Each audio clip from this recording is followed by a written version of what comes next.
Hey, Gabriot here. This time, not so much of a guide video, more of just a discussion on cards, basically my favorite and least favorite cards.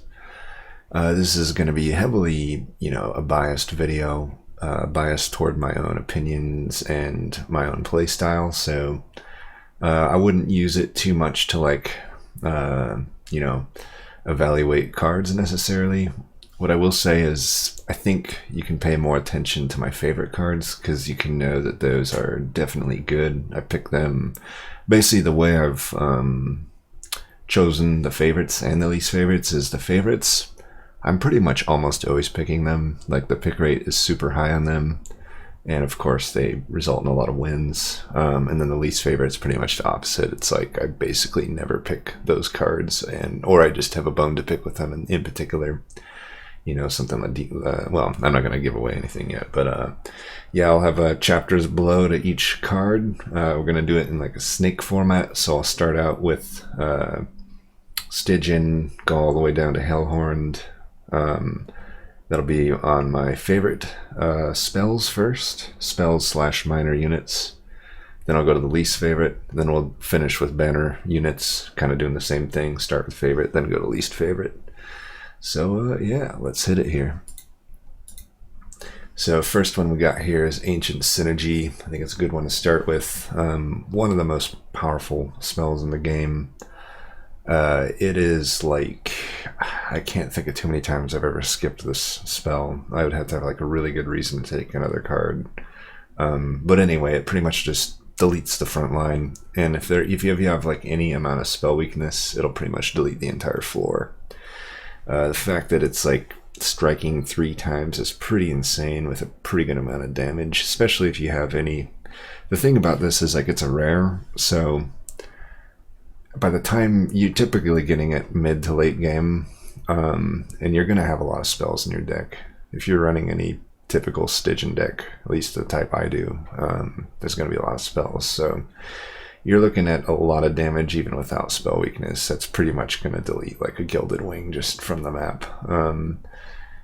I will say, so I've rated the floor at 4 and the ceiling at 5. Only reason the floor is not at a 5 is because it does come in at 3 Ember. So you're most likely going to be looking at trying to spend at least 1 Ember Stone upgrade on it, if not 2. You can also use Permafrost if you need it. I usually do that if I'm doing a spell weakness build. That way I can just guarantee that it's there to, finish up the boss. I could have also listed holdover here. It's not completely uncommon for me to put this on holdover just because of how useful it is. But definitely Emberstone's the big upgrade you're looking at here. As far as the rolls, it's a tank killer, aka frontline, just a lot of front-loaded damage to the front line. Also spell weakness finisher, so in the cases of like where you're stacking spell weakness to defeat your bosses, it's going to be one of the best cards you could possibly find to kind of hit that finisher once they have a bunch of spell weakness on them. This is not uncommonly able to do 3k damage to Seraph in that type of a build. And as far as the synergies outside of spell weakness, I also said Split Anvil. Split Anvil loves to see these type of 3 cost cards that you can just play at the start of a turn non-awkwardly. Then it just makes your whole hand cost 0. So definitely love me some Ancient Synergy. And then I thought it might not be too useful to split all of these out into their own sections, but I'm basically just saying all these amazing commons. They're all really good. I think the lowest floor I'd give any of them would be a 3. So like Titan's Gratitude, if you don't end up putting any spell damage, is not going to be super great. Crypt Builder, if you find no offering, not necessarily going to be great. So those kind of hit the 3-star floor, but at the ceiling they're 5. I should also mention in my evaluations, if it's a common card, I tend to skew my evaluation to how it's going to do during the early game. Because the thing about commons, if you weren't aware of this, they're only offered in the start of the game, so like the first 3 rings basically. Past that, you're only offered uncommons and rares. So I definitely skew these common spells toward what they provide me in that early game. So you know, things like Helical Chrysalis, it might fall off a little bit late game. I still think they're really great cards. They're often in my decks just because it's like they're so good in that early game. You know, they're deleting those early tanks. They can put in damage to like spell weakness afflicted bosses, and then they're not even necessarily that bad late game either if you get any of these number of upgrades on them. Yeah, and you know, they kind of fill all these roles here since I put everything in here, and a few of these synergies. You know, Split Anvil is going to be great on Crypt Builder or Ice Tornado. It's even going to be okay on Helical Chrysalis if you never ended up upgrading the Ember. As far as Emberstone upgrade, it definitely is Ice Tornado and Helical that usually get it first for me of these. They love to have their Ember reduced, a lot less awkward to play them.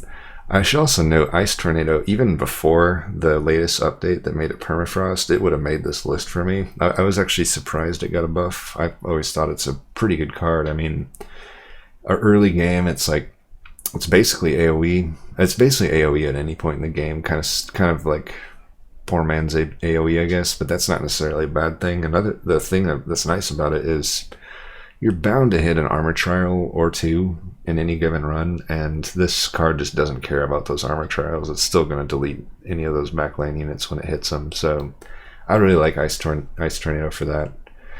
It's also pretty flexible. I mean, if you do end up killing all the backliners some other way, and now there's just a tank, now it's pretty much doing Crypt Builder level damage, and it's technically getting attuned level damage in that case too, because it's basically +3 on any of these magic power upgrades. But yeah, you know, basically all Ice Tornado, Titans, and Crypt are going to triple dip into these spell power upgrades. Helical will double dip. Flash Freeze, you probably don't really ever, I don't really ever put any upgrades on Flash Freeze. It's just a nice thing to have a 1 or 2 of in a deck, just to kill the backline and also to help with early bosses. Loves to see this Cuddle Hex or Cuttlefish or whatever it is. Yeah, but they're all really good. I pretty much am always taking these early game. Come late game, I'm probably, well, you're not getting offered them late game, so it's kind of a moot point, but I'm never like removing them from my deck really come late game. I'd have to be in a pretty good spot to remove cards like this. And then next one we got here is Frenzied Swarm. This card is just, I don't know, I finally find myself pretty much always taking it when I see it, even if I don't necessarily have a tangible need for it. It's just such a good flexible card. You know, it's damage mitigation, nothing on that floor can attack you. If you have any sort of offering cards, it'll guaranteed, of course, to like play all of them. That can sometimes be pretty insane, especially if you have like, there's been some times where I have like 5 Crypt Builders from the like 5 Surge Stoned Crypt Builders from the Cavern Fissure event, where you can duplicate a card 5 times. Then you have something like Frenzied Swarm, and it just pounds all that damage in. It's pretty great. But even beyond the offering, you know, just being able to completely mitigate the damage on any given turn is really good. And also, it's kind of a pseudo silence. A lot of the silenceable abilities in this game are basically countered by dazed. Like anything that resolves can't resolve with daze. So you can stop a Scourge Shuffler from shuffling a Scourge that turn. You can stop like a unit from gaining their plus attack. There's a few of them that have that. You can stop a unit from doing like it's really good against the Pyrewings. Like if they have Slay, they can, or not Slay but Strike, they can't you know, they can't strike you, so now you don't actually get Ember Drained. So really flexible card, pretty much going to be useful in any deck. I can't really see any reason you wouldn't want it. And then Titanstooth, this one's interesting. I gave it a floor of 2 stars here just because if you don't find offering, it's a little overcosted, but even that, it's not the worst thing in the world. It's still like, it's technically pretty good flat AoE, and it'll kill any, it'll still kill Shadewings and basically any threat before it kills you. And then even like the Purifier, which has 10 health, you'll kill it by the time that the Scourge would actually shuffle in, so it does that job as well. So it's a very fine card for AoE if you're in need of AoE. But other than that, like, you know, if you have any amount of discard, it's just really good. You know, I love to put Permafrost on it. I'll Emberstone it sometimes, but not too often. Usually I'm just Permafrosting it. That way it's like if you miss out, say, you know, half the time that you get Stygian now, you're going to have a lot of discard cards because of that, you know, the Foregone Power or whatever it's called. And if you happen to miss out on a discard, if you permafrost it, you're guaranteeing at least on the next turn or the turn after that you'll eventually get the offering value out of that. So I really like permafrost for that. And also it just makes it so if there's a turn you need AoE, you can always just play it, even if you don't want to use offering on it. It's also a pretty good boss killer, particularly in those early rounds, but Frostbite obviously is just very good at killing bosses since those fights go on for so long, but the fact that, especially, you know, the big three bosses, you know, the Ring 3, Ring 6, and the Seraph fight, those bosses are on each floor on any given turn, and if you can basically play it non-awkwardly such that it takes out stuff on the floor but also hits the boss, you'll be stacking Frostbite over the course of that fight, and that represents actually a pretty good amount of damage. You know, that could be anywhere from 200 to 300 damage easily, which, you know, in the grand scheme of things probably isn't enough to really mean much against Seraph, but against the other bosses it's certainly pretty good. Also a pretty good split anvil. Anytime that you see a 3-cost card, it's going to be a good split anvil target. Yeah, I figured Titanstooth. I've looked at a lot of my Stygian data, and in my mind it never really struck out to me as like an insanely good card, but I'm like, well, my data shows that I pretty much never skip it, and I win with it a ton. So I pick it a lot, and it just does well for me. So it's got to be, it felt wrong not to put it in my favorite cards. Then Unnamed Tome, this one's an interesting one. It's, to me, the prime example of a proper tech card. It's super low investment in the sense that, like, it needs no upgrades, really. The only upgrade I put here is Hellvent. I'll get to that in a bit here. But, you know, it costs 0. It consumes itself. It's already permafrosted. And it just has a good, really good effect. And, you know, worst comes to worst, if you can't make use of the effect, it's pretty easy just to play it and get it out of the deck for that fight. And then, since it consumes itself, also you can just, it's a free incant at worst. That's not like a horrible thing either. But anyway, so that would be like the floor. The floor is when you can't really do anything with it, but it's still like so low investment that, you know, it's not going to shuffle back in your deck. It doesn't cost anything to get it out of the deck. Pretty good. But, you know, the things it can hit on, it's like it can stop those Scourge Shufflers. It can stop Sycophants from getting their Extinguishes. Pyrewings can stop them from getting their Ember Drain. The Darkwings and the Overcharged Tank, it can stop their Armor Harvest, which is pretty big. But then obviously the hugest thing you'll ever see this value, or the hugest value you'll ever see from it, is against Seraph the Patient. And that's where the Hellvent comes in. I would never really Hellvent this card outside Seraph the Patient, but against Seraph the Patient, I usually end up just Hellventing it at that final Hellvent, if I have it, just to guarantee, or at least make the odds in my favor that I can silence him sooner than later, you know, ideally in the first 1 or 2 turns. That way I can just incant and rally to my heart's content.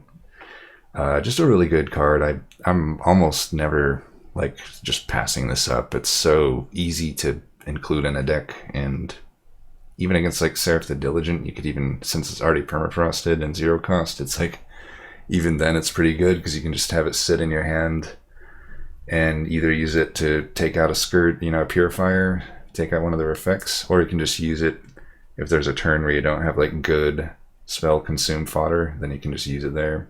Pretty flexible card. It's like the card that, like, I wish Resin Removal was the same as this, but we'll get to that later. Then Urchin Spines, in a similar positive here, is just that it's so low investment. You know, it's 0 cost and it consumes itself, and it just does something that's generally going to be good. I didn't put it as quite the ceiling, but I gave it a higher floor.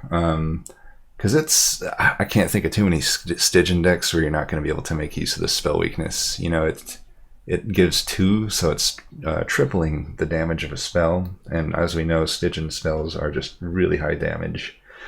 And obviously, you know, you don't even have to play it the turn that you have the spell. Like, you can just play it, apply the weakness, and then maybe the next turn you get your actual damage spell, and then you can just do it then. So it's really non-awkward to make this card work. I can't think of too many reasons I would just straight up skip it. You know, I might choose other cards over it, but just skipping the card, that doesn't happen too often with me. It's just pretty good. It usually just deletes an entire floor. It's a free incant. Just a lot of good things with Urchin Spines. And Siren Song, of the cards I've listed so far, it might be the one I've skipped or passed over a little bit more often, but I still felt like it was good enough to include in this list. At the floor, I would say the floor of this one is that you typically, if you're in a deck that has no problem just clearing out the waves, and you're not facing Seraph the Patient, this card really is going to be useless for you. It'll still be around if you need it, but it's generally just going to be a dead draw. And especially if you're not setting up at the top floor, like if you have a spell weakness type deck, this card probably isn't too good for you. But outside of that, I think more often than not, it's pretty useful for you. Like, there's usually, even with a good Stygian deck, going to be waves where you can't kill everything. And this is a great sort of backup plan for either completely or at least severely reducing the damage to your pyre. And also against Seraph the Patient, it is one of the best counters. I would say it's even better than that Silence card, because, you know, you can put on a Holdover, a Permafrost, Double Stack, any of these things. Permafrost is always going to be good for it, I think, just because it's kind of like your get out of jail free card in a way, just in any general fight. But against Seraph the Patient, I think Holdover and Double Stack, if you could find both of them, you'll pretty much, and if you set up the top to kind of entice him to keep coming back there, you can get this Seraph the Patient stacked to, like, you know, 12 or 15 days by the time by the time he's ready to fight you, and that's pretty good. That's pretty much going to win you any fight against Seraph the Patient, even if you did get a ton of incants or whatnot. It also gets some pretty nice synergies here. I forget what this is called, Bloodstone or something, but it basically gives you pyre health when your pyre kills enemies. Well, if you bring them up dazed, generally 3 days, especially if you double stacked it with 6 days. In either one of those cases, probably nobody's going to get any hits on your pyre, and then you can just let this sort of leech health for you. Also, this artifact, the bands here that give you plus 15 damage, is going to make 15 times 3 basically of damage before they can actually hit your pyre. And then also the drop cage is just going to add 2 more days to that, just for free, sort of. So Siren Song, pretty good. Definitely kind of like a get out of jail card, in my opinion. Like, get out of jail. Jail meaning some big tanks or otherwise backliners that didn't get taken care of that are about to ravage your pyre. And then we're getting onto Awoken here now. Razorsharp Edge, I thought, was the first one that comes to mind here. It just seems to be the most solid card in the game to me.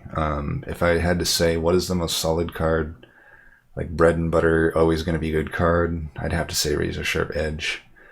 It is, I didn't give it a ceiling of 5 because it's never going to be like stupid insane, but it's pretty much always going to be in this 3 to 4 star range. It's always going to be good. It's very flexible. Early on, as I said, it's a common card, so I skew some of that. I skew some of the evaluation to the early game without completely ignoring the late game.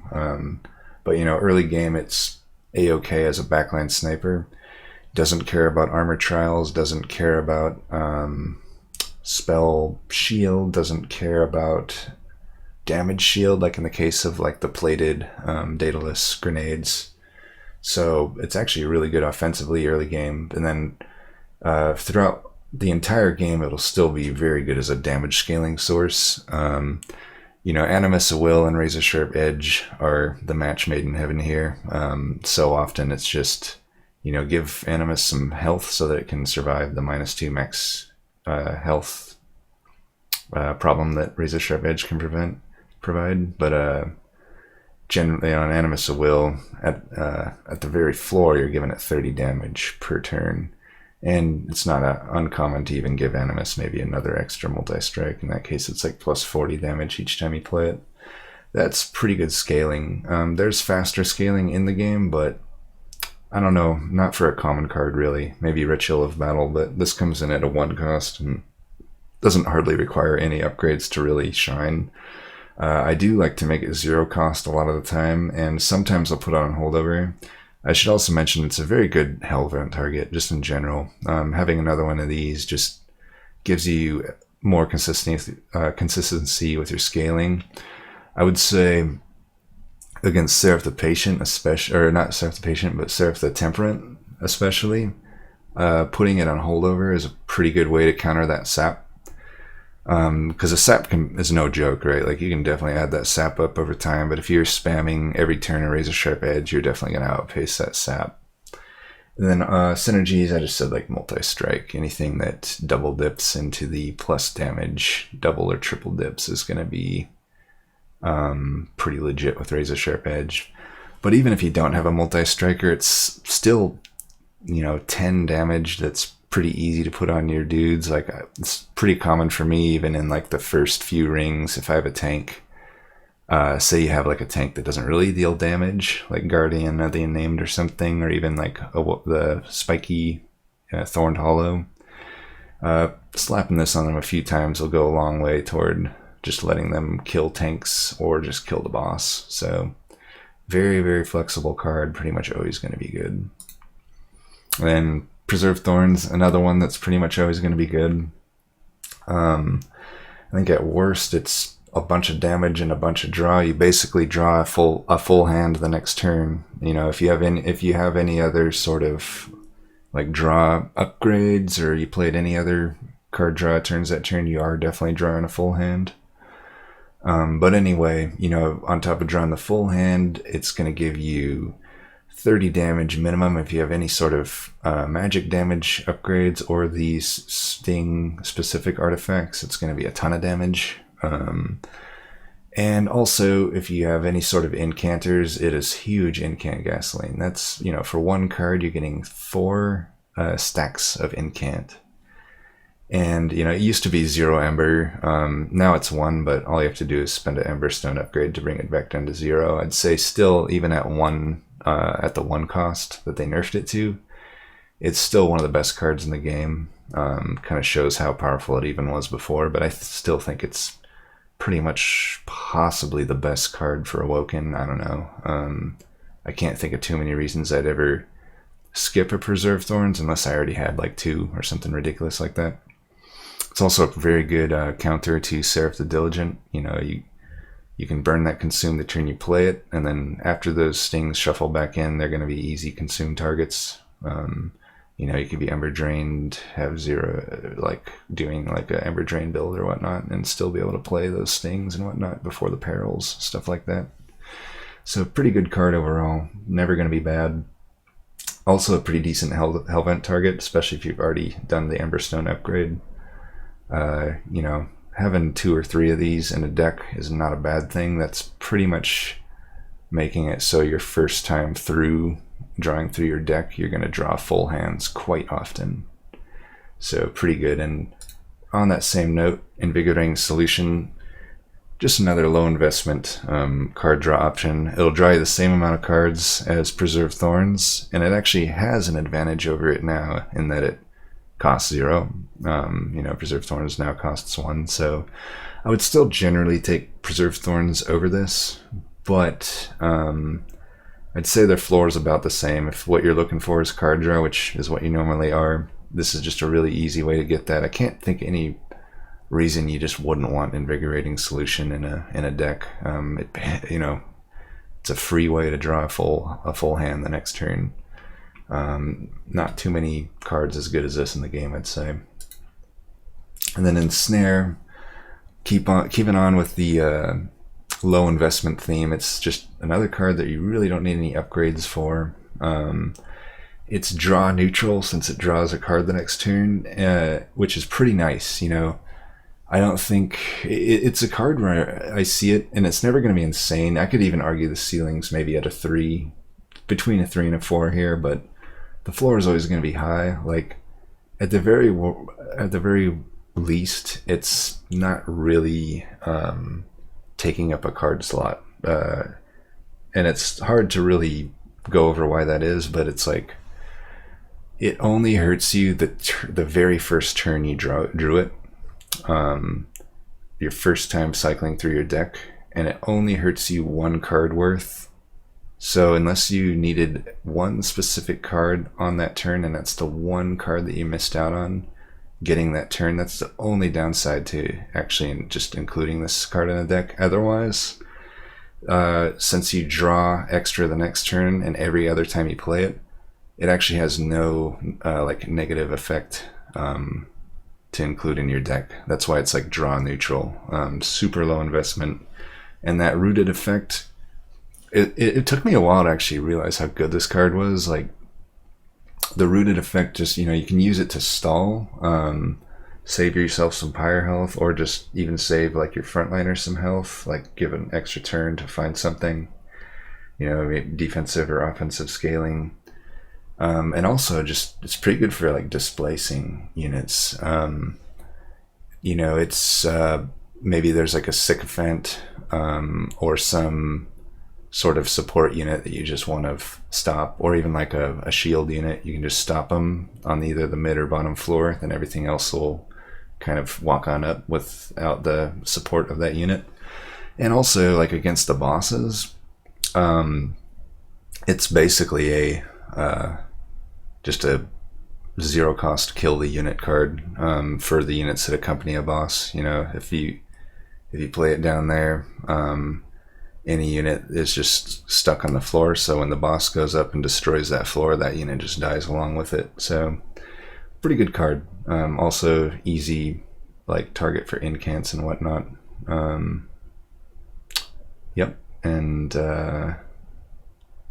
just a card I'm hardly ever skipping. And then Rootseeds, I only put 2 basic cards in my list. One in the favorites, which is this one, Rootseeds, and then I'll let you take a guess on which. I put one in my least favorites, and I'll just let you guess, and then we'll get there eventually. But Rootseeds, yeah, it's, to me, it was between this and Forgone Power as far as like what the best basic was. I ended up with Rootseeds because, to me, Rootseeds is just really good at all stages of the game, and I'm hardly ever removing them from the deck. I think that's the big difference, is like I'll remove a Forgone Power maybe by really late game, if I have removals and I need to spare, but Rootseeds, I'm really just never removing them. Sometimes I am, but certainly far less than any other basic card. And they're just so versatile. You know, they're draw neutral, granted, with, unlike Ensnare, you actually have to spend Ember here, but I'm even, you know, when I have extra Emberstone upgrades to spare, Rootseeds are a fine target, because once they become 0, then they're really nice for just making sure they're basically pseudo card draw upgrades at that point, while also giving a little bit of scaling. It's pretty light scaling, but it's not something that can be ignored. You know, there's a lot of synergy, or a lot of units and synergies that can make use of that small damage increase, like say like Stalwart Primordium, especially like early game. Slapping a few of them actually, it represents pretty good damage increase that's probably going to let your steward you know, solo whatever boss it is. So I do love me some Rootseeds. And then Glimmer, it's, you know, it's a common, so it's going to be pretty good early game. It will kill pretty much all of the various 1 HP backliners as long as there's no armor trial. And then if you have a +10 or +20 damage magic power, it will always clear those regardless of the armor trials. And with the ceiling, I put it at 4-star because if you put the +10 magic power and the holdover on it, that's like the best one. That's something you're almost always going to want, unless you're like running like a Spike's Wrath build or something like that, something that really require, or like a or if you have like Shattered Shell and you really want to make sure that that Shattered Shell gets fed.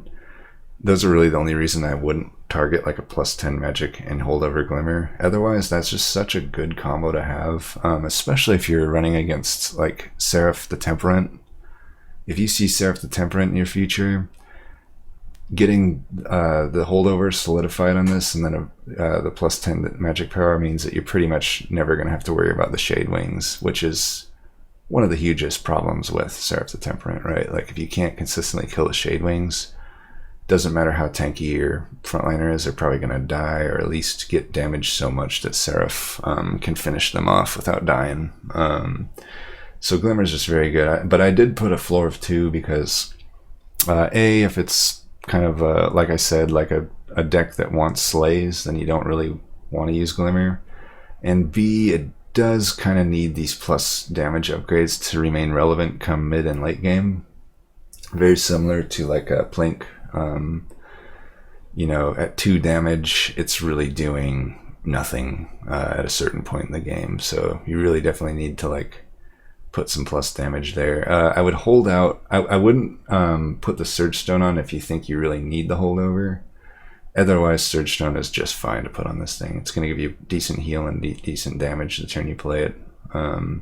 And the thing about Monster Train is there's just not enough waves in any given fight to really care too much about something being consumed. The only reason I would never want to consume something is precisely if I need it on holdover, really.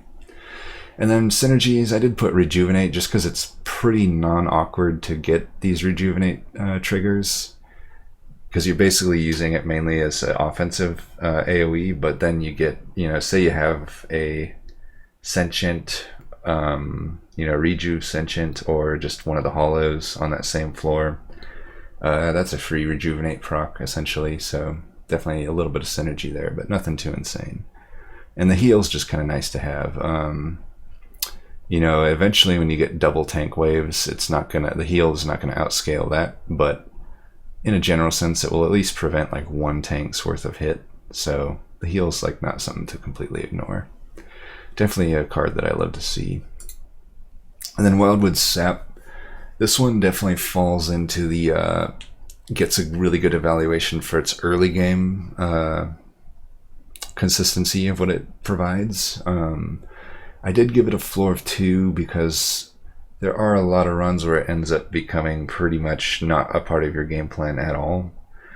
But I did, I gave it a ceiling of 4 stars because still there's enough Awoken units that utilize rejuvenation, the rejuvenation synergy, that it quite often is part of your main game plan still, even come late game. So what I mean about the early game is like often to kill Daedalus or Talos, you just need some really good sort of sustain, and Wildwood Sap will give you that. You can put any sort of unit, preferably a tank, but really any unit, if you slap plus 25 Merchant of Steel upgrade on it, put them as your front line, and then put Wildwood Sap on them.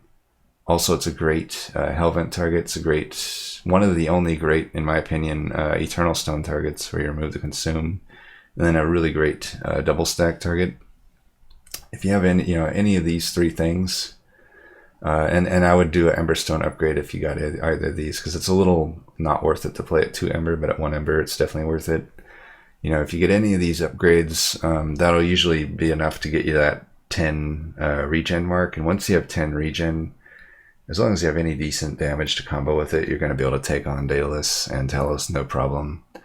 And then come mid to late game, it's usually becoming obsolete unless I am running something, or unless I'm kind of running a regen build, I guess. And you don't necessarily even need to have a unit that makes use of Rejuvenate.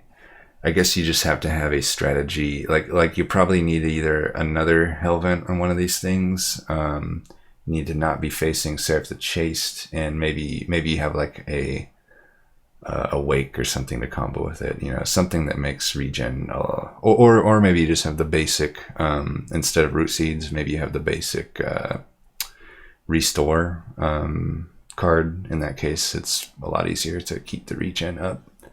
Any of those cases, it'll still be relevant mid to late game. So I find myself usually picking these Wildwood Saps up when I see them early game. I'd have to have good reason not to. Like, say, sometimes I'd rather have like a Razorsharp Edge or something, but in general, just a very good card, I'd say. Now we're on the Umbra. Furnace Tap. Pretty god tier card. Can't think of any reason I'd ever pass it up. It'd have to be a pretty specific niche situation. It is like one of the premier hyperscaling damage cards in the game. Not only that, it can turn your damage unit into an AoE unit now at this point, because they're going to have 1 to at least maybe 2. Like double stacking this is pretty easy to do. So at its floor, I'd still give it a 3 because you're still getting a multi-strike. I'd say the floor for this is that you can't deal with the Ember Drain. In that case, you can possibly get wrecked by like Scourge Shufflers, assuming you're on the top floor in that case. Or just maybe like Scourge Fell if you can't get your Ember Drain dealt with. Even, you know, Scourge Fell, even if you are killing those Scourge Shufflers, you're still getting that 2 Ember Scourge every other turn shuffled in from Scourge Fell. That can add up over time. And just in general, you can't play any non-zero cost cards if you don't have the proper Ember Drain package that has, like, you know, Perils of Production or Mind Collapse with a +10 damage upgrade on it, things like that. But at the ceiling, we're assuming that you basically have the Ember Drain package, which is not all that hard to put together, right? Like, it's pretty common in my Umbra strategies to have Perils, or if I couldn't find Perils, have a Mind Collapse. If I couldn't find both of those, which is pretty unlikely since both are commons, but there's other options out of it too. You know, you can simply make most of your cards 0 cost via Emberstone upgrades, stuff like that. But anyway, you know, adding multi-strike for only two Ember, double stack would bring it up to 3, but you'd probably just bring it back down to 1 with an Emberstone upgrade. You know, in either of those cases, it's going to be great. And it's often a Hellvent target for me too, assuming I do have like Perils and stuff already. Then it's like, you know, a lot of times just getting to it early is good enough. Even sometimes even if I don't have the Ember Drain package, I put 2 of them in my deck via a Hellvent just so I get to it early, right? Sometimes it's just the only way I'm able to make a unit work. Especially if I'm running like Primordium, Superfood Primordium, something like that. And then the synergies are just going to be anything with the Ember Drain package. So like I mentioned, anything that can take you from 0 Ember on a turn and actually generate you Ember is going to be great here. And then Void Binding, another one of these great Ember Drain cards. I think I gave it pretty much the same floor. At the floor, it's like you can't deal with the Ember Drain. It basically gives you just 1 less Ember Drain than Furnace Tap, but I think both those cards really like to be double stacked, and then in those cases you're basically Ember Drain for the entire fight. You know, 8 or 6 Ember Drain is pretty much saying you're not getting Ember for the rest of the fight, other than, of course, having the proper Ember Drain package. So that's kind of the floors that you don't have ways to get that Ember back, but even then, I don't know, it's pretty good. Maybe the floor, you could argue it's like between 2 and 3. But anyway, the ceiling is, you know, it's arguably even better than Furnace Tap for some builds. Like if I had a Sweeper and Superfood Primordium, I might prefer Void Binding to Furnace Tap. Both are obviously going to be really good, but it might be easier for me just to make this 0 cost and put it on holdover in that case. And that's another nice thing about Void Binding is you can kind of, I guess I kept the floor at 3 because it's like, even if you can't deal with the Ember Drain, you can always bring the cost of this down to 0 and put it on holdover. In that case, it's generating you a lot of damage and a lot of defense per turn. And, you know, maybe you just Hellvent that and you're basically, your entire game plan is just play Void Bindings and other 0 cost cards. I've definitely done that before and it's still a pretty strong build. But it's just a nice all-around sort of give you everything type card. It gives you defense, it gives you damage. It's also a card that you don't necessarily have to play on your battle units. You can always put it on like a morsel, like put a morsel in front of everything, and you're giving it 2 damage shield in that case, and you're not going to be affected by the Ember Drain. So you can use it to like do some chump blocking and whatnot. All of those are fine things, but you know, I don't know, double stacking it's pretty powerful. Putting it on holdover is pretty powerful. That's going to represent just a ton of extra damage and defense. And then anything that makes use of the rage is going to be a great synergy item. And then of course Ember Drain. And then we got the final kind of, I call these the big 3. This is the third of the big 3. So you had your rare, you had your uncommon, now you got your common. Perils is usually the thing you can find before all of this, just to say like, okay, I'll almost never pass up a Perils if I see it.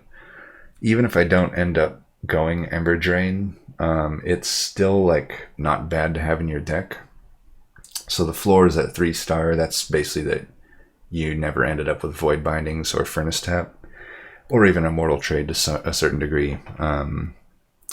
But, you know, in that case, it's still going to give you 3 rage, which is 6 damage on that turn. You can keep stacking it. It's going to give you 3 energy. It's always going to be one of the best holdover targets in the game. And if you can't find holdover, Permafrost is also just fine. You know, you can have, and you can always Hellvent it too. I'm often Hellventing this, especially if like Seraph the Diligent is in my future. If I am relying on a Perils being held over, I will Hellvent 1 or 2 of these. You know, that's not completely out of the question because it's pretty hard in an Ember Drain build to deal with Diligent unless you have a lot of 0 cost things to burn. Most likely you're probably just going to have extra of these Perils on holdover. That way you can afford to burn a few if you can't find better fodder targets. So, you know, it gives that light damage scaling of the 3 rage. Not quite as good as the 6 that Void Bindings provide, but you know, the fact it's really mainly just this 3 Ember gain that I'm generally using Perils for. But you know, the nice thing about Perils too is like early game, before you really have it as part of your main package, Ember Drain 2 isn't that bad to deal with. So you can sometimes just use it to either get extra energy on that turn to play out some high cost spell, or even just to get the 3 rage in. I mean, 3 rage isn't the worst thing in the world. That's 6 damage. Sure, it'll be like 4 the next turn and whatnot, but maybe you have like, I don't know, maybe you have one of these rage synergy cards that already makes it kind of better. Like say you have permanent rage, in that case it's a permanent 6 damage increase. That's not too bad, right? But anyway, super high priority holdover target. Pretty much I'm always adding Perils if I see it. And you can also play it on like morsels to give them a little damage boost that turn, and then also not get affected by the Ember Drain, just get a lot of extra energy that turn. Pretty flexible card. You can even put it on enemies to get you know, an enemy that you're about to kill to, oh wait, never mind, yeah, friendly in it. Just kidding. Let's see, Antumbra Assault. Yeah, this one, probably skipping it more than a lot of the other cards, but I still felt it was worth mentioning just because it's so powerful in a general sense. The floor is going to be, you know, if you don't really use morsels at that point, it's just kind of a backline killer. And also, since it only does 3 damage without some plus damage, it's not really doing too much there. You can still take out like light wings and whatnot, so it's good for that, but it's not going to take out shade wings. It's not going to take out you know, purifiers. It's not going to take out a lot of the late game sort of backliners that you find, but if you add plus 10 or 20 to it, it definitely will. I'd say the most powerful setup though for it is to put plus 10 damage on it and put it on holdover. Keep in mind this is one of those cards that you can target your own dudes with too. So let's say you get a rubber morsel, which you often just don't want. You can put that rubber morsel down, and if you don't have an enemy target to kill with this thing, you can just shoot your own rubber morsel and try to get some better morsels, or at least generate more morsels, even if they do end up both being things that you don't need. At least you're probably comboing with like a Gorge unit. Typically I wouldn't, you know, if I'm doing Antumbra Assault, I'm probably having a Crucible Collector, Crucible Warden, or a Overgorger, or even an Alloy. Typically something that, you know, actually has the Gorge synergy. In that case though, Antumbra Assault's like the most bread and butter. It's basically like the Razorsharp Edge of Umbra at that point, in terms of like just killing the backline and generating morsels. Gonna represent a lot of morsels generated over any particular run. That's kind of Antumbra Assault for you. Now we're on to the Melting Remnant. I lumped these both together because they essentially represent the same thing to me, which is just targeted reform. I can't even really tease out which one I necessarily like better. They both kind of have things that are nice about them.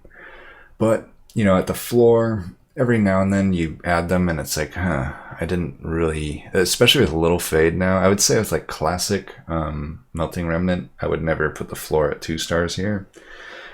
But now that Little Fade is a thing,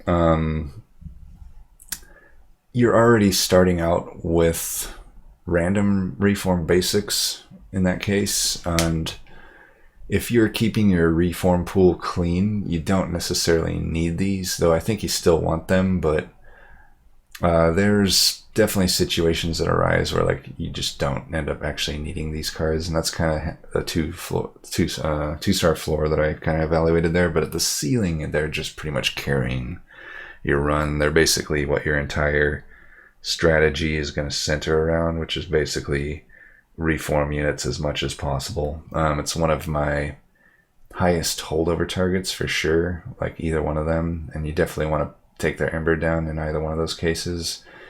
Permafrost is usually just if I couldn't find holdover. If I can't find holdover, Permafrost is what I settle for otherwise. You know, there might, depending on how good your sort of killing your own units setup is, you may not really be able to make use of reforming unit every turn. In that case, Permafrost is a-okay. You can just have it around for when you need it. And then they're also pretty often a Hellvent target. I'd say Molded maybe more than Wicked Blaze, just because it's lower cost. You know, pretty common for me to be reforming 2 units every turn if I have a really good Melting Remnant strategy. And in that case, if I have one on holdover already, that's already 0 cost, it's a really good Hellvent target, because then you can just, for pretty much no cost other than the card drawn, you're able to bring that unit back every turn. So definitely pretty good. And then in that same vein, Crushing Demise, it gets its 5-star in that sort of situation where you're wanting to reform units every turn. In that case, I'm usually just using it. It's great that it can kill the enemy units, but even better is that I can kill my own units and just start sort of extending that permanent burnout that comes along. Because you know, the strategy is one of the first guides I ever did of like Melting Remnant, kind of the classic strategy with Burnout Rector and whatnot. You kind of want to just have them reforming as much as possible. That way they're like permanent burnout. Not only does it naturally scale their defense and offense, but the permanent, really just the permanent burnout that it's providing is pretty legit, because then you can basically have it so when you end up fighting the boss, you can reform those 2 units at pretty high burnout counts on the subsequent middle and top floors. and Crushing Demise is probably the best card to help you do that. But even if you don't get that, kind of low floor is that it's still really good for killing tanks. If you can't, probably the 3-star floor comes about when you don't have good backline killing and you don't have good AoE, at least on a consistent basis. In that case, you kind of have to roll the dice with it. I still think it's pretty good though. I still give it 3-star because even when you roll the dice, you know, maybe 1/3 to 50% of the time, it's still going to kill the unit that you wanted anyway. And if it doesn't, at least it killed the backline unit. It's not like it was that wasted of a play of a card. But generally, just being able to like delete Gilded Wings at will is pretty damn good. And then if you can do that along with also killing your own unit, it's one of the best cards in the game in that type of situation. And as a result, I usually like to put in on Holdover too if I can find it. And then Permafrost is pretty similar to Molded. It's like if I couldn't find Holdover, Permafrost is what I settle for. And Subsiming Blade basically fills the same role, except it's not really as good at killing tanks, obviously. But you know, Subsiming Blade now, like I said, most of the cards on here I don't skip much. I will say Subsiming Blade, if I find it in the very final rings, like ring 7 and ring 7, 8 and whatnot, probably not taking it then. It's a little late to get it going, but you know, if I find this anywhere in the early to mid game, it's almost always a take for me, unless there's just a really strong card offered alongside it. The thing about it is at 2 Ember, it's pretty not worth it, but you know, for 25 gold, you're guaranteed at every Merchant of Magic to have Emberstone available. Just slap 1 Emberstone on it, and you'll see this card quickly turn into like one of the just great flexible, one of the best like flexible spells in the game. And sometimes Holdover makes sense on it too. You know, if you want to be killing your own units every turn, which often you are, this is a great one. And the advantage it does have some advantages over Crushing Demise, in that you can target who it kills, right? You can reform the exact one you want. And actually, I would say for Firelight Littlefade, Subsiming Blade is definitely preferable to Crushing Demise, because Crushing Demise really is just a tank killer at that point, because you don't typically want to randomly kill your own unit in kind of the floor you're stacking with Firelight Littlefade. But with Subsiming Blade, you can just target your Firelight Littlefade, and if you have it on Holdover, it's going to be doing a ton of damage by the time mid and late game comes around, depending on whenever you got it. It's not uncommon if you got it early enough and got Holdover on it to get it up to around 50-60 damage. At those type of levels, you're pretty much able to kill Firelight as much as you want. And you're triggering the Firelight Littlefade effect just kind of every turn, minimum once, depending, and then however many more times you can reform it on that turn. Even if it's not Firelight Littlefade, if you found Holdover and there aren't really any that many better Holdover targets, it's a A-OK Holdover target to put on, even if you're not running Firelight Littlefade, just because it's going to stack so quickly when it's on Holdover, and especially in like the early to mid game, like it's basically deleting even tanks pretty quickly. And obviously it pierces, so it's not affected by spell, the spell shield trials. It's not affected by units that have armor or gain armor. So pretty good. And even, people say like, oh, it's just like a glorified Hornbreak. I gotta disagree there. I think it's very often getting, without Holdover, it's usually in the 20 to 30 damage range for me. With Holdover, it's 50 to 60. In either of those cases, that's significantly more than you're going to get out of Hornbreak. Even a Surge Stoned Hornbreak isn't going to reach those type of damage levels typically, right? And even if you're not killing a tank with it, sometimes just getting in 60 damage is going to be enough to save enough fire health that you can still win the game. So I really like Subsiming Blade. Then we get to Hellhorned. We got Hidden Passage, which is just a very powerful card. One of the best cards in the game. The floor of 2 stars, I basically said that for cases where you just have a setup that doesn't need overstacking. In those cases, when it's only used as like a displacer for enemies, I would say it's not insanely good. Like, it's still pretty nice every now and then to move like a shield unit out of the way, or to just move some utility unit off the other unit, like maybe like a Sycophant. You want to move the Sycophant off the multi-striking boss or something.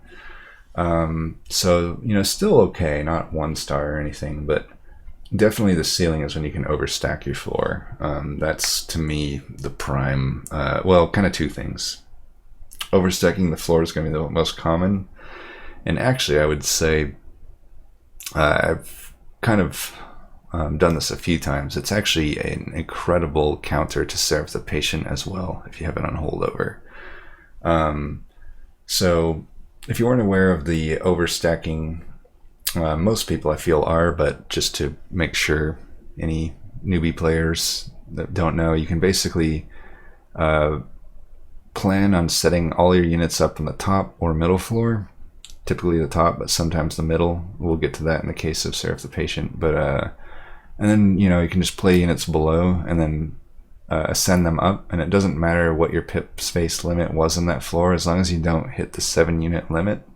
It's going to allow you just to put them up there and bypass any of those pip limits. So it's a pretty nice way to get either sort of large units that might have large stone and stuff to be on the same floor, or just a bunch of normal sized units. You know, maybe you get 4 or 5 normal sized units on a floor. Either of those ends up being pretty nice. Now and also if you have this drop cage, it becomes CC basically. You know, it'll add some days to them, which can be pretty nice too. But in the case of Seraph the Patient, what I've found is you could set up on the bottom or middle floor. I would typically say you want to set up in the middle. That way you can, if you are overstacking, you can still overstack by putting people in the bottom and overstacking them to the middle. Also, it gives you an extra turn to like find some ways to clear out those first shade wings if you need that. But really the great thing about setting up on the middle floor with Hidden Passage is if you put it on holdover, every time the Seraph the Patient comes to your middle floor, the first thing you do in that turn is you just play Hidden Passage on Seraph. It'll just trigger 1 incant, but then it'll move him off the floor, and no further incants, no further rallies, nothing like that is ever going to trigger on him. So really, from the point you find your holdover Hidden Passage on, he's never going to be able to strike you with his big hits, and he's also not going to gain that much damage because he's not going to get that many incants. You know, 1 incant per turn over the course of however many waves, you know, say maybe 7 or 8 waves from when you find it. That's not much damage at all. You might even keep him under the normal sort of 30 damage that you find from the other typical variants of Seraph. So it's actually a very good counter to Seraph the Patient. But yeah, Hidden Passage, to me, the biggest strength of Hellhorned is this card. That's just how good this card is. I wouldn't, you know, if someone told me it was the best card in the game, I couldn't necessarily disagree with them. I don't think it is personally. I don't have a good answer for that, but I would generally think of cards like, to me, like Ancients, cards that have a higher floor, I guess, to me are the better cards, but still it's a very, very good card. And I will say, even though the floor here is 2, most of the time you're hitting the ceiling. I would say a good 9 out of 10 times you hit the ceiling with this card. It's just every now and then you don't need it. I'm almost always taking it when I see it. Also a pretty good Hellhorned target, not sure if I mentioned that. And then Dark Deal, this is just one of the better damage scaling cards in the game. It also has flexibility of being a backline killer. At 5 damage, the only thing it's not going to kill is a Purifier in the backline, or if there's an Armor Trial, something like that. But, you know, more often I'm just using it to apply rage to my own units, but it's nice that it does have that flexibility. As far as just applying rage to your own units, either a double stack or a holdover can really make this even more insane. You know, at double stack, that's 28 damage for 1 card that you're adding. And hell, if you can put both of them, now you're doing 28 damage a turn. That's some pretty good scaling, right? Granted, yes, it is a rage, so it decays. But the thing about rage is the reason rage synergizes with itself is like the more and more rage you apply, the more and more it actually, you could think of it as a permanent damage increase, because it's really only one single application of rage that is actually losing anything. I don't know how to put this. It's hard to illustrate this. I should like maybe do like a diagram at some point, but it's like, if you think about it, like let's say you do one Dark Teal, it applies Rage 7, and you never play another Dark Deal, you don't play any other Rage cards. Well, in that case, yes, it's 14 damage, but then it's 12, then it's 10, then it's 8. But if you did another one, let's say you did a Dark Deal, and then you did a Dark Deal the next turn, so now you've applied 14 Rage. Actually, it'll be 13 Rage since you lost one from the previous turn. But so 13 Rage. At that point, the first Dark Deal that you played is basically that 7 Rage is permanent until that other one ticks all the way down to 7. Does that make? I don't know if that makes sense, but yeah, I'll do a diagram. Anyway, just know that Dark Deal is one of the best damage scalings that you can have in the game. Like, if you're facing Seraph the Temperate, it's a great way to counter that. If you put on a holdover or you just double stack it, it's going to be pretty hard for the Temperate to apply enough sap to actually counteract your Dark Deal. Just similar to Razorsharp Edge, you want to have some health on your damage dealers. Even if it's like an Animus of Will, you'd love to have maybe a Battle Stone or even a plus 25 damage upgrade on them, or plus 25 HP upgrade. In that case, you're able to do plenty of dark dealings. And then Brainding Rite. I slept on this card for a while until I realized it's just one of the best cards in the game. Similar to Dark Deal, it can be used to kill backline as well. It does 5 piercing damage. Granted, I think I use it less for killing the backline than I do Dark Deal, but every now and then I'll do it. More so, definitely, though, it's just used for defensive scaling. It's one of those cards similar to Subsiming Blade, where it's like you want to get an Emberstone. It's a pretty high priority Emberstone target, because it's like not necessarily that good at a 2 cost, but a simple downgrade of it to 1 cost makes it pretty much, it's 20 armor for 1. And you can put that on holdover, and it's great. And if you have like Wrathful Prince that you're slapping it on, Revenge Trigger is going to be hitting. It's going to be pretty good there. Or if it's like even like Frost Shark, it's going to apply an extra stacks of Frost, which is fine. And as far as how I view the armor it provides, really depends on if I have any way to restore my HP. I can look at it as 15 armor if I don't, but if I do, it is literally just 20 armor, because if I eventually have like an Unleash the Wildwood, or even like just some Wildwood Sap that I had from early game that I don't really use, but I can just slap on them, in those cases, it's like I end up healing back the HP while I still have all that armor, and it literally is just an armor gain at that point. And then especially like Wrathful Prince just loves this card. They get that revenge trigger. And if you have a way to heal them, either through like Lifesteal or just the various Awoken heal cards, it's going to be pretty nice. Also a pretty decent double stack target. I typically like just to stick 1 Emberstone and 1 holdover. I don't double stack it as much as I do that combo, but making it gain 40 armor is certainly pretty good too.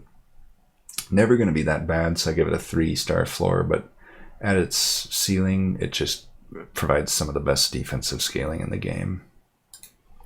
And then Vent, basically to me, this is similar to Glimmer. It's a common card. It'll do enough damage to take out any non-armored backliners in the early game, and then it needs basically plus 10 or 20 damage to be relevant in the mid to late game. And then also as a holdover, it is a pretty much hard counter to Seraph the Temperance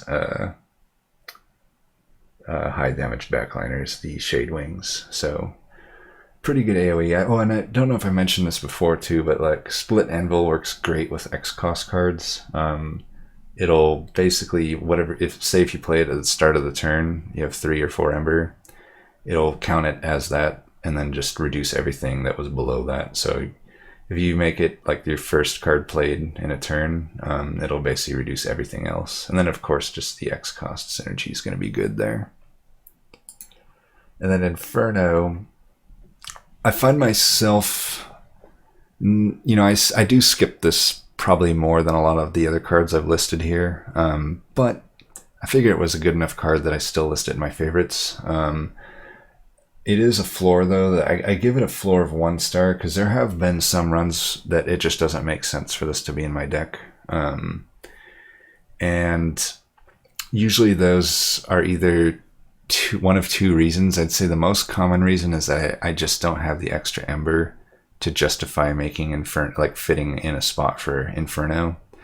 You can always reduce the cost with Emberstone, but as much, these 3 cost ones, they really need Emberstone or just something like Split Anvil or otherwise Ember upgrades to really make work. Otherwise you kind of need Emberstone to really use them that well. And you only have so many Emberstones that can go around on any given run, so you have to think like, what am I going to justify my Emberstones on? And if I can't really justify it for Inferno, it does become a bit awkward to play. And I would say the second situation, it's less common, but it does come up from time to time. If you're not running a single floor setup, Inferno can be pretty awkward to make work. It's rare for me to have a 3-floor setup, but usually when it's just like even like a 2-floor setup is enough for me to shy away from Inferno, because then I can only play it on 1 floor really at any given time.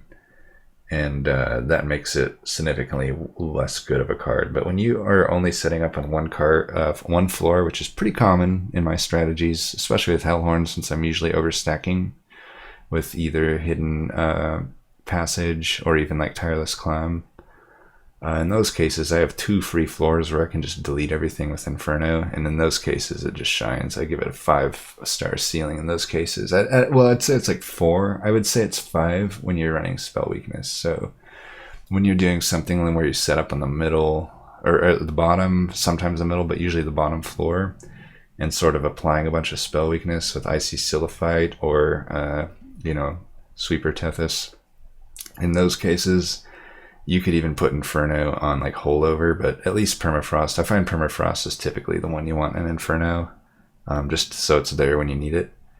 And in those cases, it's like it just deletes the entire floor, since even just 1 stack of Spell Weakness is going to bring it to 200 piercing damage. Nothing in the game is going to survive that, right? All you need to do is hit him once with Icy Siliphyte, and boom, Inferno will just delete the entire floor, no questions asked. It's of course a great split anvil target, and actually it's a pretty good reform enabler too. We talked about having your own units die as a pretty central part of like the classic Melting Remnant strategy, and Inferno is certainly a way to do that. It's probably going to delete everything in the game other than a 3rd tier Burnout Rector, and even then it'll just help him get toward dying. So that's Inferno. And then Unnamed Tome. I generally would say I like Furnace Tap a lot better than this one. However, I still would say I'm generally not skipping Unnamed Tome. The problems with Unnamed Tome compared to Furnace Tap, first one is that it costs 5 initially. Almost always when I first add Unnamed Tome, it is a blight to my deck that can't be played. Rarely am I ever able to immediately play it, even if I have a spell shop right around the corner, because it's like, is there better things I can put my Ember on? Because generally the most common upgrade I do give it is 2 Emberstone upgrades. Sometimes I can justify double stack and then bring it back down by 1, but I really need some artifact support for that to work. And I'd probably have to have like 2 Ember upgrades, or like a I didn't list it here, but basically the staff that adds you extra energy per the number of blight cards in your blight cards in your deck. You know, in those cases I can do double stack, but much more often I'm just bringing the cost down to 3.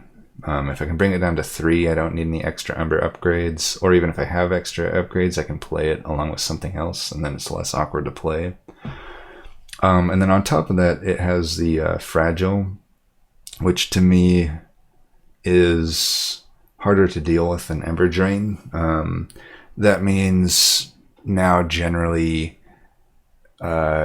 things like, you know, Dark Deal now, unless you have a way to put armor on them, you can't really use Dark Deal to scale your units anymore. You can't use, oddly enough, you can use Razorsharp Edge, even though the way that it works now, like it actually does just do damage along with taking down your max health. So I was surprised to see that Fragile works with Razorsharp Edge, but I'm not going to complain there. But yeah, you know, like Dark Deal's not going to work with it, and also any sort of enemy sweepers or spikes basically make it so you can't take spike trials with this if you're relying on it. And you also just can't fight sweepers with it, basically, unless you have some way to armor them or some consistent way to stop those sweepers from attacking. But, you know, outside of those, so that's really where the 1-star floor comes from. It's like, just, you can't play it, or, yeah, basically you can't play it either due to fragility or Ember. But the ceiling, of course, is going to be right there with Furnace Tap. You know, you add that multi-strike, and actually, if you can justify the double stack, you know, whereas the other one pretty much guarantees your Ember Drain, so there is like an actual negative of the double stack.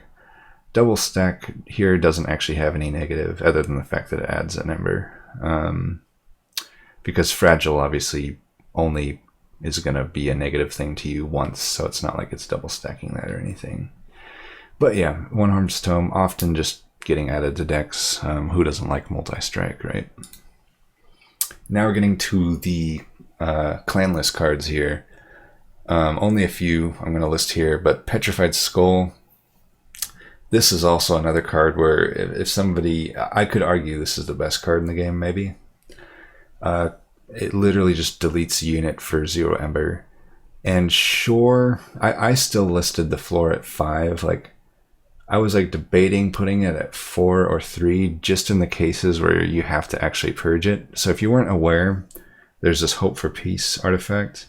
If you take this event, you know, and you can do it with Blessed Sword or the Shield, but I can't think of any reason you'd want the Sword over this. Shield maybe, but generally I would just say Petrified Skull is the best one. So you take it, and it says it purges if you play it, right? Which it will do. But if you don't play the card and you wait for 2 more rings, you'll get this artifact, which basically turns any purge effect into a consume effect. So at that point, now you can just play them as their normal card.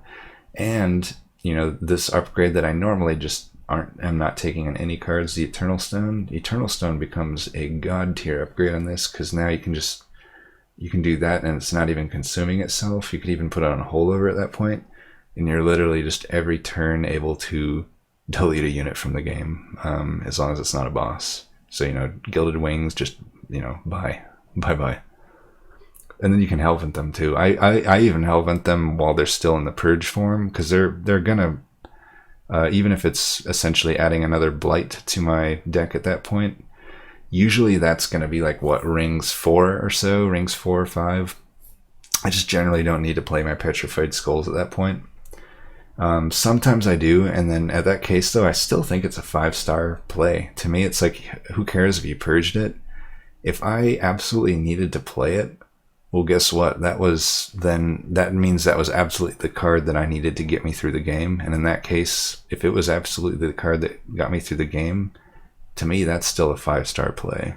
To me, that's like, it allowed me to survive that game. So I just can't see this card ever being bad. It's to me, this is the best card in the game.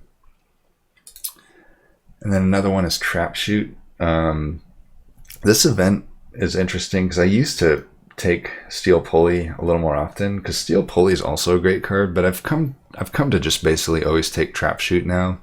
I feel like it wins out just mainly because it's 0 cost.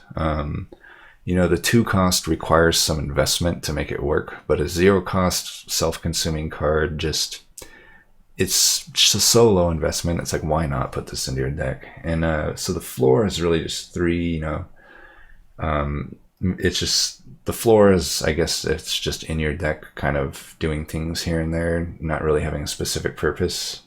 It's still good in that case. It's still gonna like move, you know, it'll displace an enemy unit, it'll daze them, it could daze a boss for 2 turns, you know, none of those are bad things. But in the ceiling, you know, when you have a really intentional way that you're using the card, it can just carry the game. And specifically, the example I'd use there is Seraph the Patient.